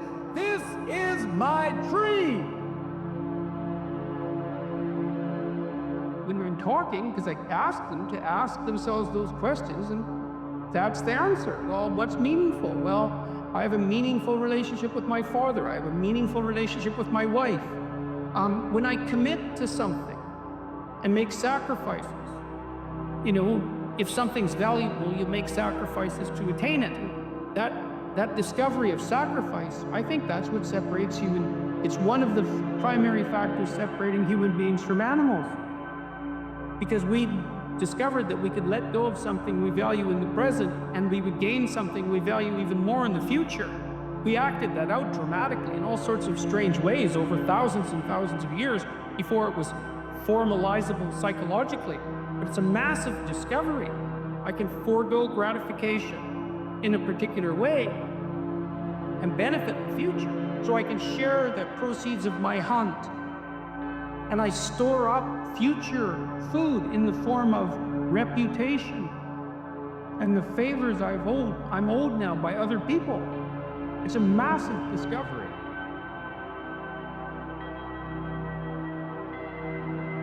A lot of us dream big. You should dream big. Dream big's important. You know, some of us want to be doctors, lawyers, dentists. So you have this big dream, you can see it so clear, like it's right in front of you, you can go out and touch it. But the thing about it is somewhere, if you dream big enough, somewhere down that journey, that dream becomes a nightmare. And what happens in that nightmare, you start to have all these questions, like you may start to fail tests, and all these questions start to flood your mind. Why am I here? I'm not good enough. Trust me, I know all about the questions. They will flood your mind. If you do not have the answers for them, you will quit. The answers lie in the repetitions. You must not forget the repetitions you put into trying to dominate the craft that you're in today. Always, always embrace the suck, adapt to the suck.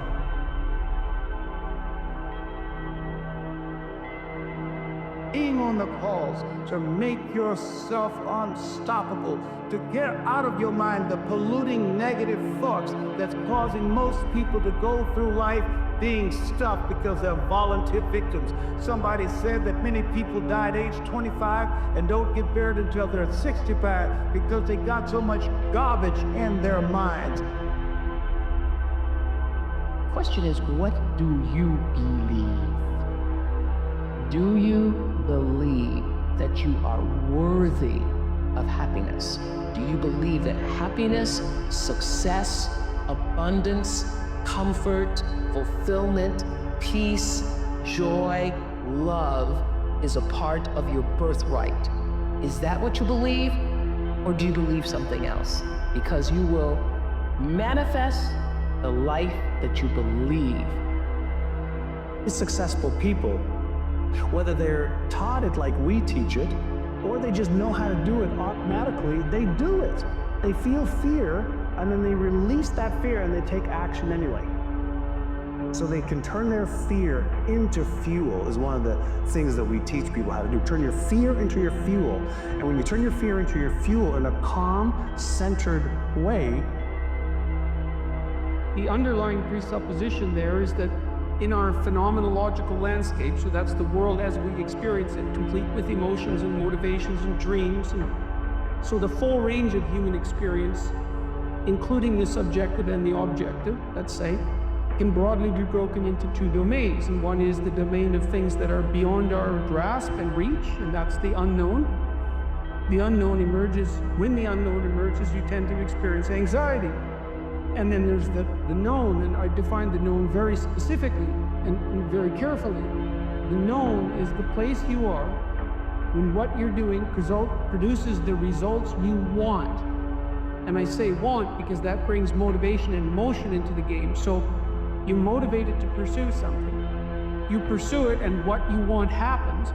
Not only do you get what you want, but you get validation for the structure that governs your perceptions and your actions. Here's what do it anyway has done for me. The idea that I just do it anyway has pushed me to realize and to recognize that there are a lot of moments where there are things in my life that I really want to do, I need to do, I should do, but when the moment comes, I don't feel like it. And so I pull out this idea of, you know what, I'm just gonna do it anyway. It's raining outside. I said I would go for a short run. I don't feel like it. I'm gonna do it anyway. It's 6 o'clock in the morning. I'm tired. It's cold. What do? I do it anyway. When you start to say to yourself, I'm gonna do it anyway, what happens is something really cool.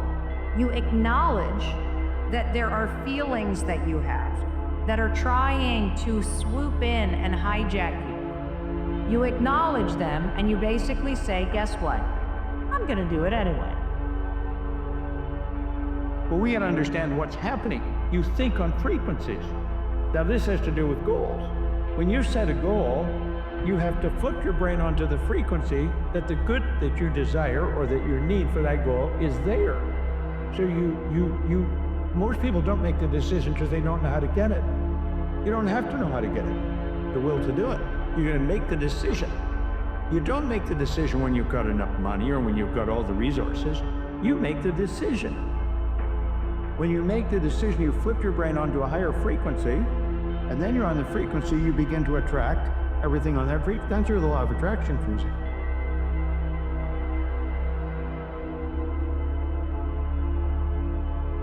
I think that the people that are discovering how to unleash their greatness are people who have the mental resiliency and the courage to face failure, that you will fail your way to greatness.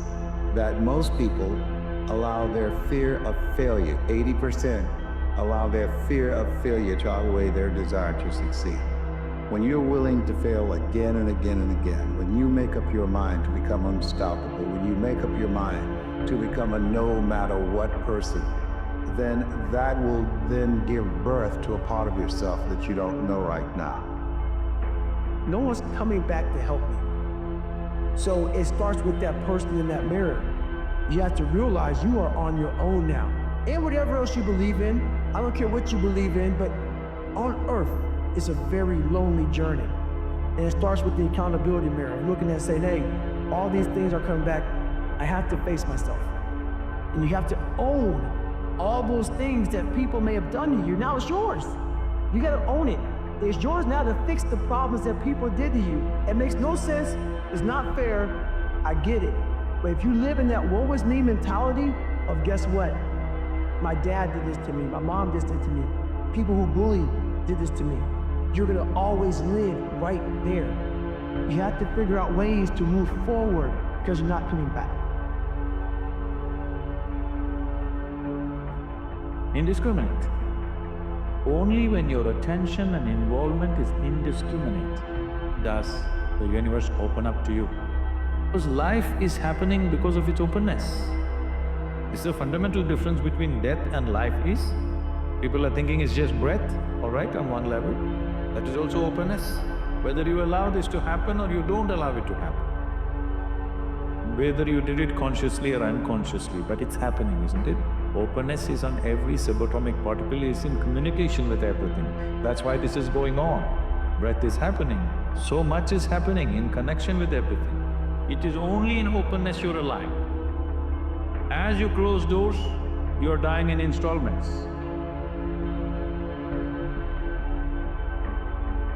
If I live within my mind in a place of inadequacy, let's take one that's very common for people, like I'm not enough somehow, right? Like I'm not young enough, I'm not fast enough, I'm not pretty enough, I'm not thin enough, I'm not wealthy enough, whatever it is, I'm not good enough, then that becomes like this sort of linguistic prison that somebody lives within. Now that is going to create frustration, dis-ease, the absence of ease, and then that cascades into the physicality. So the subtle level is the mind, and then that manifests in the body. Like I am depressed. Like, again, it's inaccurate. So I know that's how they feel, but it's not who they are. And so I like to create separation so that you can sort of disentangle yourself from these deeper seated beliefs of inadequacy, insecurity, and scarcity. So that's where, for me, most people are doing everything they can to obviously have a vital life, to be well, to be healthy. But if you don't change the relationship you have with yourself and your subconscious and your mind, it's all for now, as far as I'm concerned. Like at best, you're gonna get transitory relief. You know, you're basically becoming the best version of your limited self. The problem with passion, you know, people gave me the same good advice. Do what you love. Thank you. Thanks. You know, find your passion. Thank you. Like, what am I supposed to do with that advice? You know? And what I learned is that passion, like profit, is a result. When we commit ourselves to some higher purpose, some higher cause, passion is the result. When we work hard for something we don't believe in, it's called stress. When we work hard for something we do believe in, it's called passion. Passion is not the entry point, it's at the exit point. So the question is not to find your passion or find the thing you're passionate about. The question is, what do you believe? The question is, what are your ideals? What are your values? And where are the places in which those people, those organizations share your values, share your beliefs? Who is articulating a vision of the world that you would like to live in? Push yourself in those directions, be around those people, you know, align yourself with those organizations, and what you will find is you show up every day with passion. Not the type of guy who sits in my house meditating 24 hours a day and expect things to come to me. I'm a pragmatist. I'm a practical person. I'm going to take value in information, I'm going to apply it and see if I can gain more value from it. So The message is not to sit and meditate and just receive universal love and do nothing else. Because my message is to not disengage in life, but to fully engage in life. That's my message.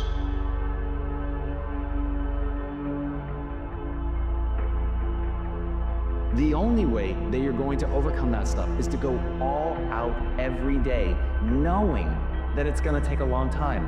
But the only way that that dream is going to come true, even over that long period of time, is if you're going all out every day. So literally, a mantra in my life, and I cannot stress this enough. This is a cornerstone of why I've been able to achieve at the level that I've been able to achieve. Every day, everything I'm doing, I'm asking, why can't it be done faster? Why can't I accomplish more right now? That it's not okay to put something off even till tonight. I need to do it right now.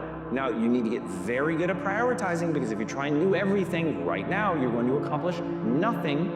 And if you're trying to be gimmicky or do shortcuts, all of that's going to fail, because none of that is playing the long game. But if ever you're allowing yourself to slow down because you simply are acknowledging that this stuff takes time, I'm telling you, it's never going to work. You've got to go all out. You've got to create momentum.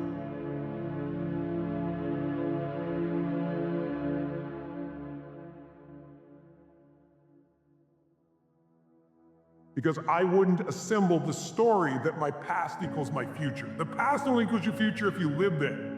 If you're using a rearview mirror to guide yourself, you're gonna crash. So what you've been through is horrific. What you've been through is unjust. I'm on your side. But if you hang on to it, you have no future, and you have no one to blame but yourself. Free yourself from the chains of your past. In other words, the minute you begin to get external in your life, worrying about what other people think about you, right? You've lost all control. And it never fills you up. And people's admiration, people's gratitude towards you will never fill you up. It's your own. It's your own inside. You have a lot of potential as a child, but none of that is capable of manifesting itself as freedom before you become disciplined. And discipline is a matter of the imposition of order, and the order is necessary, especially for people who are hopeless and nihilistic. And lots of people are hopeless and nihilistic, way more people than you think. And part of that is because no one's ever really encouraged them. Your life, you're probably never going to exceed your identity. Your identity is the thoughts and concepts that you believe to hold really to be true about yourself. It is so easy to get lost in the day-to-day grind of what you do, what any of us do.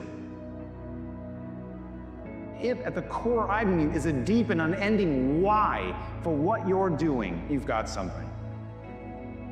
Now you've got a chance to transcend what you're doing. Because if you want joy, happiness, and freedom, and an extraordinary life, it will not come from blank. Never. There's no pride that comes from blank. That's why you don't need self-esteem. Self-esteem does not come from what people say about you. Self-esteem comes from what you experience about yourself. It's a complete dynamic dance between what the Vedic tradition would call fate and free will. So fate is what is already created for you, and a good example would be the place you were born, the type of family you grew up in, the socioeconomic background you had. It was already there when you walked into the world. But within that, you had choices where your free will came about. You had the choice to either do what everyone in your neighborhood did or to do something different. You had the choice to have a relationship with a particular person or not. So what happens is that we're constantly creating new spaces from which we have another choice. And so you kind of see it as this dynamic dance between, okay, now I'm in this situation, and now what is my choice in this situation? So I would say, I'm not saying it's equal, I'm saying it's a dynamic balance and a switching process where you're constantly creating a new level, and then now in that level you have a next choice. First, you're in service to something higher.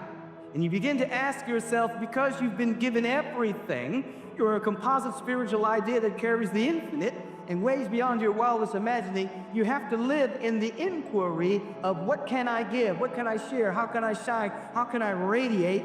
You have to give up the thought of what can I get from the world. The world has nothing for you at all. There is nothing the world has for you other than an opportunity for you to give, for you to share, for you to serve, for you to radiate, for you to activate your potential.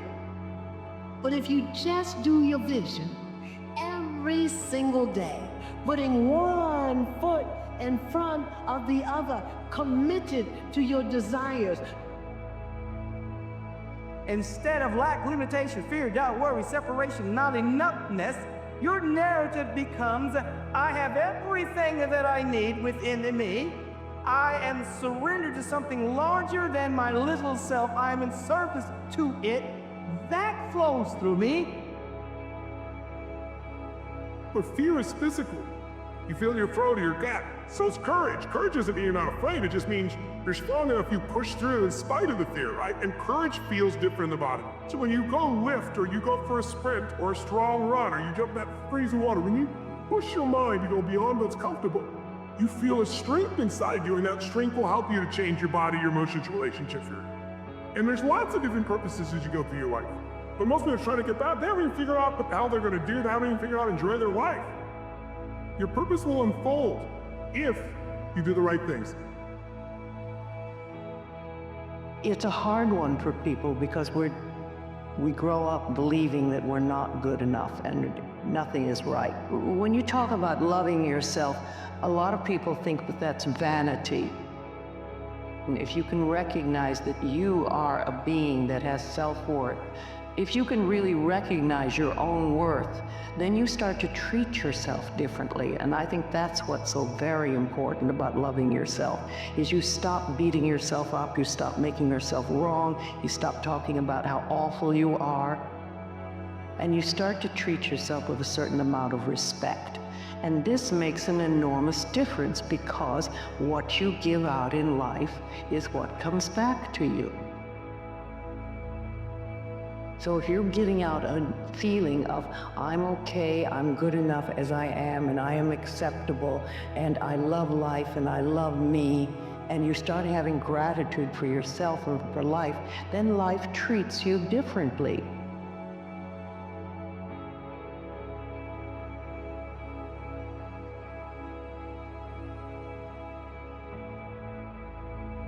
The thing that people misunderstand about success is they're looking for the easiest way to get there. When everybody goes 5 easy steps, 10 steps to greatness, those steps for success, they're infinite. They are infinite.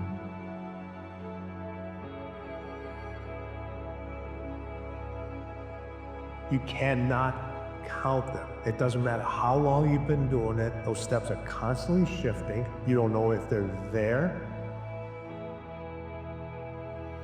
Sometimes you have to trust that the next step is going to be there when you can't even see it. And sometimes when you step on that step, you go right into quicksand. But you got to be able to pull yourself back out of it again. So everybody's looking for these steps, and there are no steps. Those steps never end.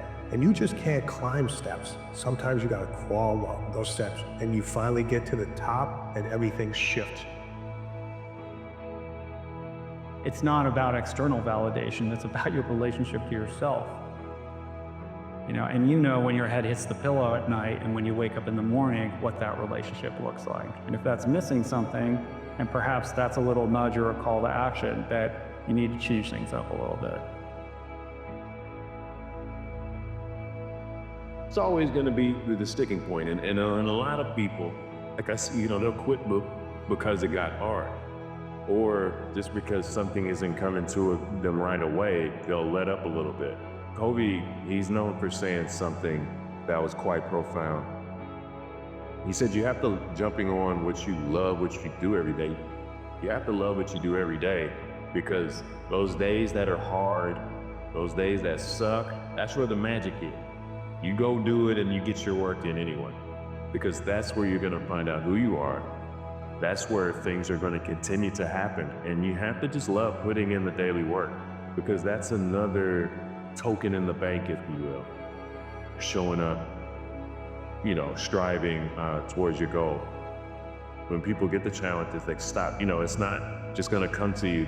But you have to just stick with it. You have to really, really believe in what you're doing, and you have to have faith that it's gonna work out. But you got to keep putting work in, because if you don't, it's not gonna come to you.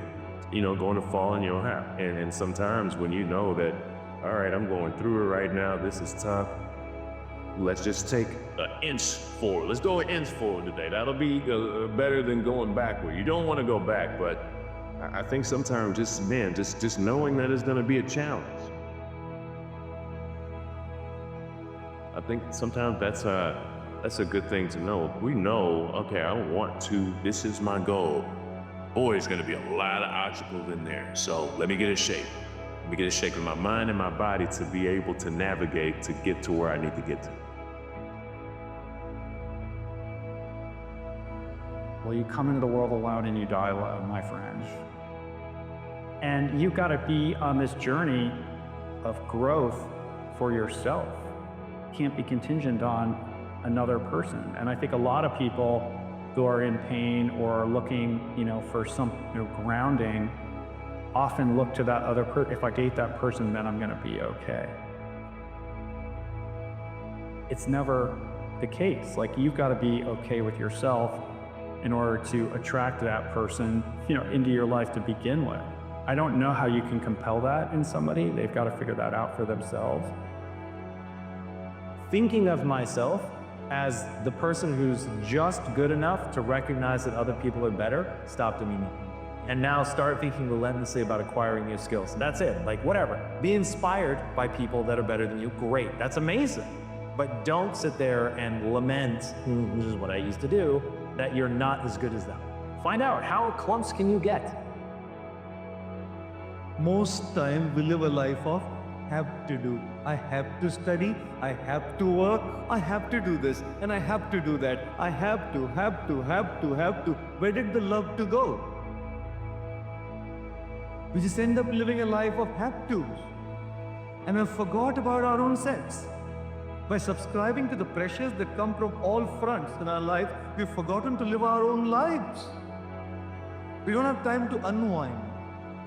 We don't have time to spend with our own selves. We don't have time to be with nature and take a deep breath and just relish the crispness of the air. We don't have the time to do all of that.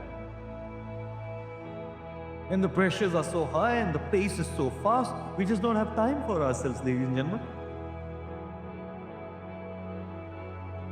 We are just so existentially in crisis all the time. And I just wonder if this life wasn't meant to be full of love and joy and happiness. I just think we're getting it a little bit wrong. So life is hard. None of us get out of here unscathed. It is hard. I'm not a Pollyanna minimalist on the things that cause us suffering. If you don't fix yourself with limited identities, if you do not compare yourself with anything, if you explore and not see, if you want this tree to grow to its fullest thing, that's why I said not the root. If you count the fruits, maybe that tree is bearing more fruit than this one. That's not the point. You nurture the root. The fullest possible nurture if you give to the root, what it has to become, it will become. A blade of grass cannot become a tree. But is it not wonderful? So I think success is a funny thing, which is we all seem to pursue it, but we don't know how to measure it or actually how to define it. So how do you pursue something that you can't measure? I think we must all stop measuring promotions, salaries, and these things, but rather measure the momentum of your career. Does my career have momentum? Can I see it moving in the right direction? Can I see it gathering moss? Can I see that it's becoming easier for me to keep the momentum? It's becoming easier for me to grow the size of this thing. It's requiring less effort. That's the thing we need to measure. That's the thing that we need to be cognizant of, which is the momentum of our careers, not just the markers that we think define our success. We snap, we react at the drop of a hat just because we are out of balance. People who have a balanced life know how to handle pressure. People whose lives are not balanced sink under pressure.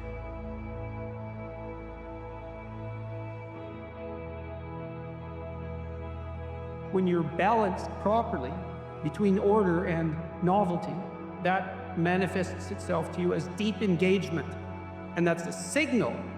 And it's not merely cognitive, it's way deeper than that, that you're in the right place, doing the right thing at the right time. And everyone wants that all the time. Like, images of paradise are representations of that state of being. So it's there for you, but there are preconditions that you strive to aim at the best. And that has to be your fundamental ethos. And it's a decision that, despite all of the calamities of being, that your primary ethical obligation is to work for the betterment of yourself and others. How come it's 7 billion beings in the world that you felt lonely? How come you lacked a sense of agency, control, authority in your life? Why were you in so much emotional pain? The loneliness, the lack of power, lack of control, the anxiety, these are forms of emotional pain. So my mantra on addiction is not why the addiction, but why the pain.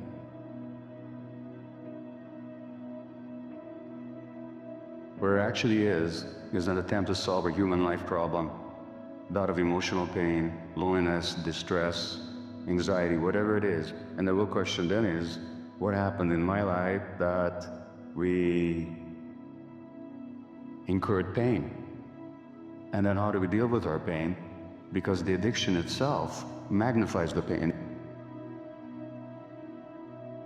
It multiplies it, it increases it exponentially. So it begins in pain, as Eckhart Tolle, the spiritual teacher, says, and they end in pain.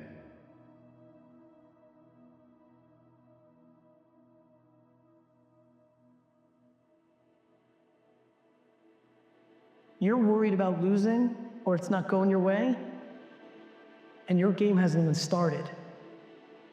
Let them gossip about it. Yeah. Because they're going to do what they're going to do, because you cannot change what other people do. You can't control what they think, you can't control what they do. If they're gonna gossip, they're gonna gossip. So let them gossip. Aim for the extraordinary. You can't have achievement if you don't disrupt your peace. If you're trying to achieve anything exceptional, you're gonna be unbalanced. Sacrifice is the price you pay. We can't achieve the extraordinary by being ordinary. If we don't make a decision, nothing will change. In fact, it most likely will get worse. So think about this. Whatever's stopping you, holding you back, makes you scared, makes you worried, if you do nothing about it, all it will do is occupy your mind, occupy your thoughts. And fast forward a year, 5 years, 10 years from now, will it be any different? Imagine if that one thing you're thinking of, but if you keep ignoring it, how would it feel if you compounded it a year from now and you're in the same exact spot? The sun rises and the sun sets. One day, but not today. I really started to enjoy the fact of seeing what the human mind was capable of, and seeing that what is so horrendous, there's so much joy and glory in this. Never quit. Finish the race. Ever heard of learned helplessness? It's a psychological phenomenon that can happen from quitting too often. You quit once, you quit again, and then it becomes habit. Your brain learns that quitting is an effective way to avoid discomfort or difficulty, and it becomes a go-to response in challenging situations. It's all to do with the way the brain processes rewards and reinforcement. When a behavior is rewarded, the brain releases dopamine, which reinforces that behavior and makes it more likely to be repeated.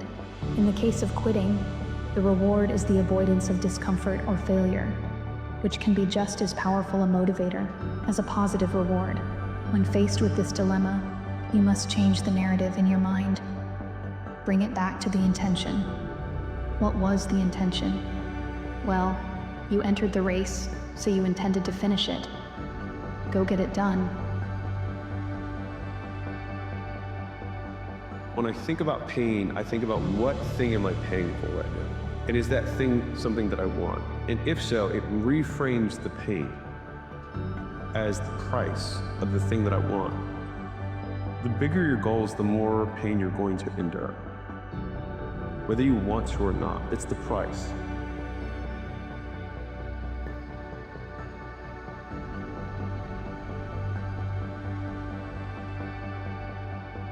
doing the same things, hoping to be a better person, expecting the same things out of the externals, hoping it would be different. Only way that you can conquer yourself and then move past this is the renewing of one's mind. In order for a man to gain his life, he must lose his life. So you've got to be willing to die to who you are now, to give birth to who you are to become.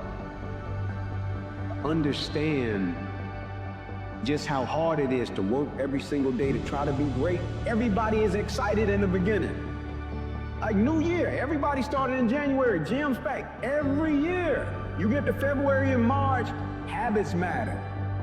Habits matter. Principles matter. How you view what you're doing and trying to accomplish matters. If you want to achieve success, you're gonna have to pay the price. And it won't be cheap. It'll be tireless nights, long days, isolation, loneliness, tribulation, heartaches, headaches, and a lot of pain. But on the other side of pain is pleasure. On the other side of pain is success. Those who have left their mark in this world believe that they were chosen for something great. And a lot of us think that it's just the special ones who get to live out their dreams. It's not those who are special. It's those who believe. It's not those who are magically chosen. It's those who choose to be chosen. Epictetus's question was, how much longer are you going to wait to demand the best of yourself? We all know we have potential. We all know we have things we need to stop doing. We all know we have things that we should start doing, but we tell ourselves we'll do it later. But will you? So tell yourself the truth about the situation that you're in. That's what we need to do. And it should hurt a little bit, by the way. It should hurt a little bit. There should be aspects of your life that you know you can improve upon. That should hurt a little bit. Here's the cool thing. Take ownership of those things and guess what? It doesn't hurt at all. Now guess who's in control? You are. But if you're having trouble finding discipline, start by telling yourself the truth about what's going on. You can have what you want in 5 years. But there's two conditions. You have to know what it is, and you have to aim at it. Figure out what you want, write it down. Figure out what you could do to start moving towards that. Develop a vision, and you have to do that in dialogue with yourself, right? It's like, if I could have what I wanted, what would satisfy me? And you might think, well, I could never get that. And I could say, well, maybe not, but I'll tell you one thing, man. You can move towards it. And I know almost all the pleasure is in the moving toward. Let me tell you a secret. No one does when they begin. Ideas don't come out fully formed. They only become clear as you work on them. You just have to get started. The idea of a single eureka moment is a dangerous lie. It makes us feel inadequate because we feel like we haven't had ours yet. And it prevents people with seeds of good ideas from ever getting started in the first place. Be prepared to be misunderstood. Anyone working on a big vision is going to get called crazy, even if you end up right. In our society, we often don't take on big things because we're so afraid of making mistakes that we ignore all the things wrong today if we do nothing. People should know that you never will be able to go through life without failures. Failures make us learn. Failures make you stronger. Pain makes you stronger. So I think all of that is good. Write everything you want on a piece of paper. Everything. I don't care. Use your wildest imagination. If you can think it, you can achieve it. Write it on a piece of paper. Read it every morning and every night. Come back here 1 year from today and see how much of that stuff then came true. It's easier to live a life you hate than it is to live a life you love. Doing what you love can be hard because we live in a world that encourages the opposite. But that doesn't mean it's right for you. No one can decide what struggle or success looks like in someone else's life. You get to choose that. And if you don't, then society will decide for you. People will belittle your plan. People will tell you that you have the wrong vision. People will tell you that it will not work. But here's the thing. It's not their vision. It's your vision. It wasn't given to them, but there will be people who will try to tear it down, who will tell you you don't have what it takes, who will tell you that this is impossible, who will tell you that you need to be realistic, but nothing great has ever happened from being realistic in their own hearts. Small minds cannot see a big plane. The higher you fly, the deeper you fall, okay? So if you want to fly high, do it. But if you fly high without somebody telling you before you're starting the flight that there will also come the descent, then I think it's kind of blind. Just keep it in mind that there is something in our lifetime which is always balancing out. This idea of being happy is this concept that people have been sold, right? That life is about happiness. But what if life wasn't about happiness? What if life is about experiencing every aspect and every emotion that life has? Wouldn't you want to experience the full set and range of emotions that life has to offer you? The sadness, the heartbreaks, the joy. When you have butterflies and you're feeling anxious and you have anxiety or are nervous, that's when you're most powerful, I believe. A lot of people, instead of homing this power and using it, they allow it to just consume them. A big challenge or big pressure is like a fire. It's like a raging fire. Either you can allow this fire to consume you and just take you over completely, or you can gain control of this fire and harness it. If you can dream it, it can potentially become yours with the right energy input, the amount of work ethic necessary, and a good attitude. Understand that you have one life. How you live it is your choice, but life will pass you by. You don't want to be the person that wakes up 30, 40, 50 years from now and regrets what they did.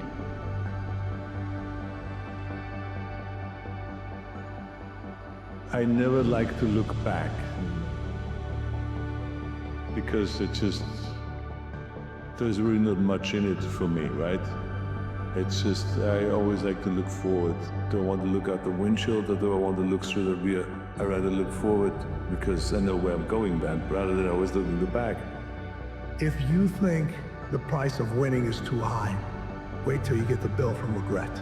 And that bill from regret is generation.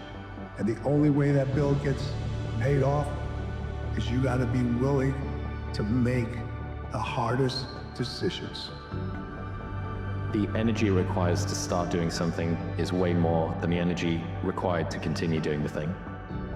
And that the beginning of doing anything results in the lowest amount of reward, both internal and external, than when you've been doing it for ages.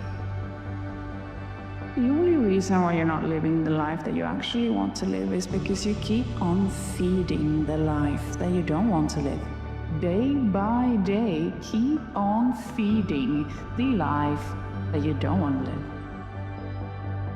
That's a lesson that people need to hear and learn. It's so important because everybody just wants to be comfortable. Everybody wants to sit in the car. I don't want to go outside, it's cold. I don't want to do this, it's hot. Like, you've got to do things that you don't want to do because you show your body that your mind is the boss. It's telling your body what to do, and then you have control.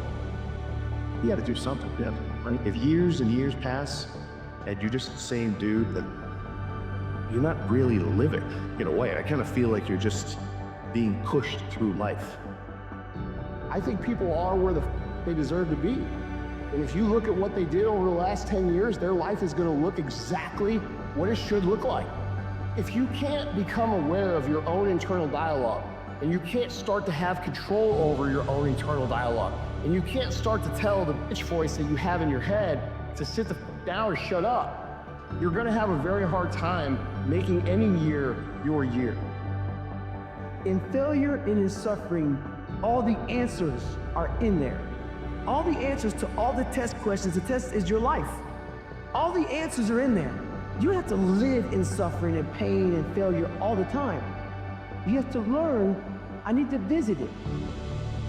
I'm not gonna negotiate with my goal. Like, I've been negotiating sometimes with my goal. The time in my life where I'm most successful, there's no negotiation. A friendly reminder that in 3 generations, everyone who knew us will be dead, including the people whose opinions stopped you from doing what you wanted all along. Imagine that someone you know achieves every dream and hits every goal they have. Years later, they get old and die. 2 years after that, how much do you care? About as much as everyone else will if you accomplish your goals and dreams. Do it for you. Consistency, consistency, consistency, man. That's the name of the game, bro. Don't get much simpler than that.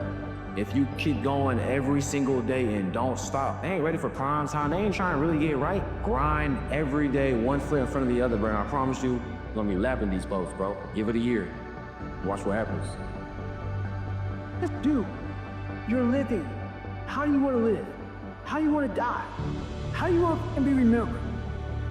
That's it. Nobody can destroy you if you won't let them. Whenever I get to a low point where I think, why do I even bother? I just remind myself, this is when most people stop, and this is why they don't win. Gotta f***ing fight. It's hard. It's hard as You're gonna have days where you don't want to do anything. You're gonna have days where getting out of bed is the hardest motherfucking thing you ever did in your life. You gotta get the f*** up and you gotta get in the f***ing fight. Get serious. That's number one. I don't know any substitute for that. You've really got to get serious. You don't have to be grim, but you must be serious. Go from average to fortune, you must get serious. And you must get serious about two very important things. Number one is setting your goals and where you want to go. Designing the next 5, the next 10 years is so vitally important. What do you want to do economically? Where do you want to go? What do you want to be? You gotta keep working. Your time's gonna come, trust me. Just keep working. You're not getting what you want, keep working. You are getting what you want, keep working. You gotta work. Your time is gonna happen. You're here for a reason. But you gotta be ready, because if you're not, it's on you. The reinvention occurs in the micro actions that you're taking every single day. The tiny little things that perhaps no one even notices that are creating muscle memory around new behaviors that perhaps are very uncomfortable to you. Tiny little things repeated over time is what produces dramatic change. I'll get to it tomorrow. I'm like, who promised you that? Right? I'll get to it a month from now. I'm like, who promised you that? Right? Because life changes so quick. We live our lives and we feel as if we're promised something. Right? But when you think about it, it's like when we try to control things. But when you really think about the macro of life and the grand scheme of life, we really don't have any control. We can control what we possess: emotions, attitude, thought process, perspective, how we speak, how we respond. But just life in general, we have no control of that. How bad do you want this? If it's as bad as you want to live, breathe, or sleep, I can work with it. Most people don't want it that badly. You know how to do it. You know exactly how to be you or how to be me. You don't want to do it. And you are willing to strip yourself down to nothing and give everything. That's who I want to work with. To get there, luck ain't gonna happen. You have to put yourself in that situation, man. It takes a lot of work. Stay focused. Don't listen to nobody. What's on your mind, just do it. Because what's destined for you, you gonna get it.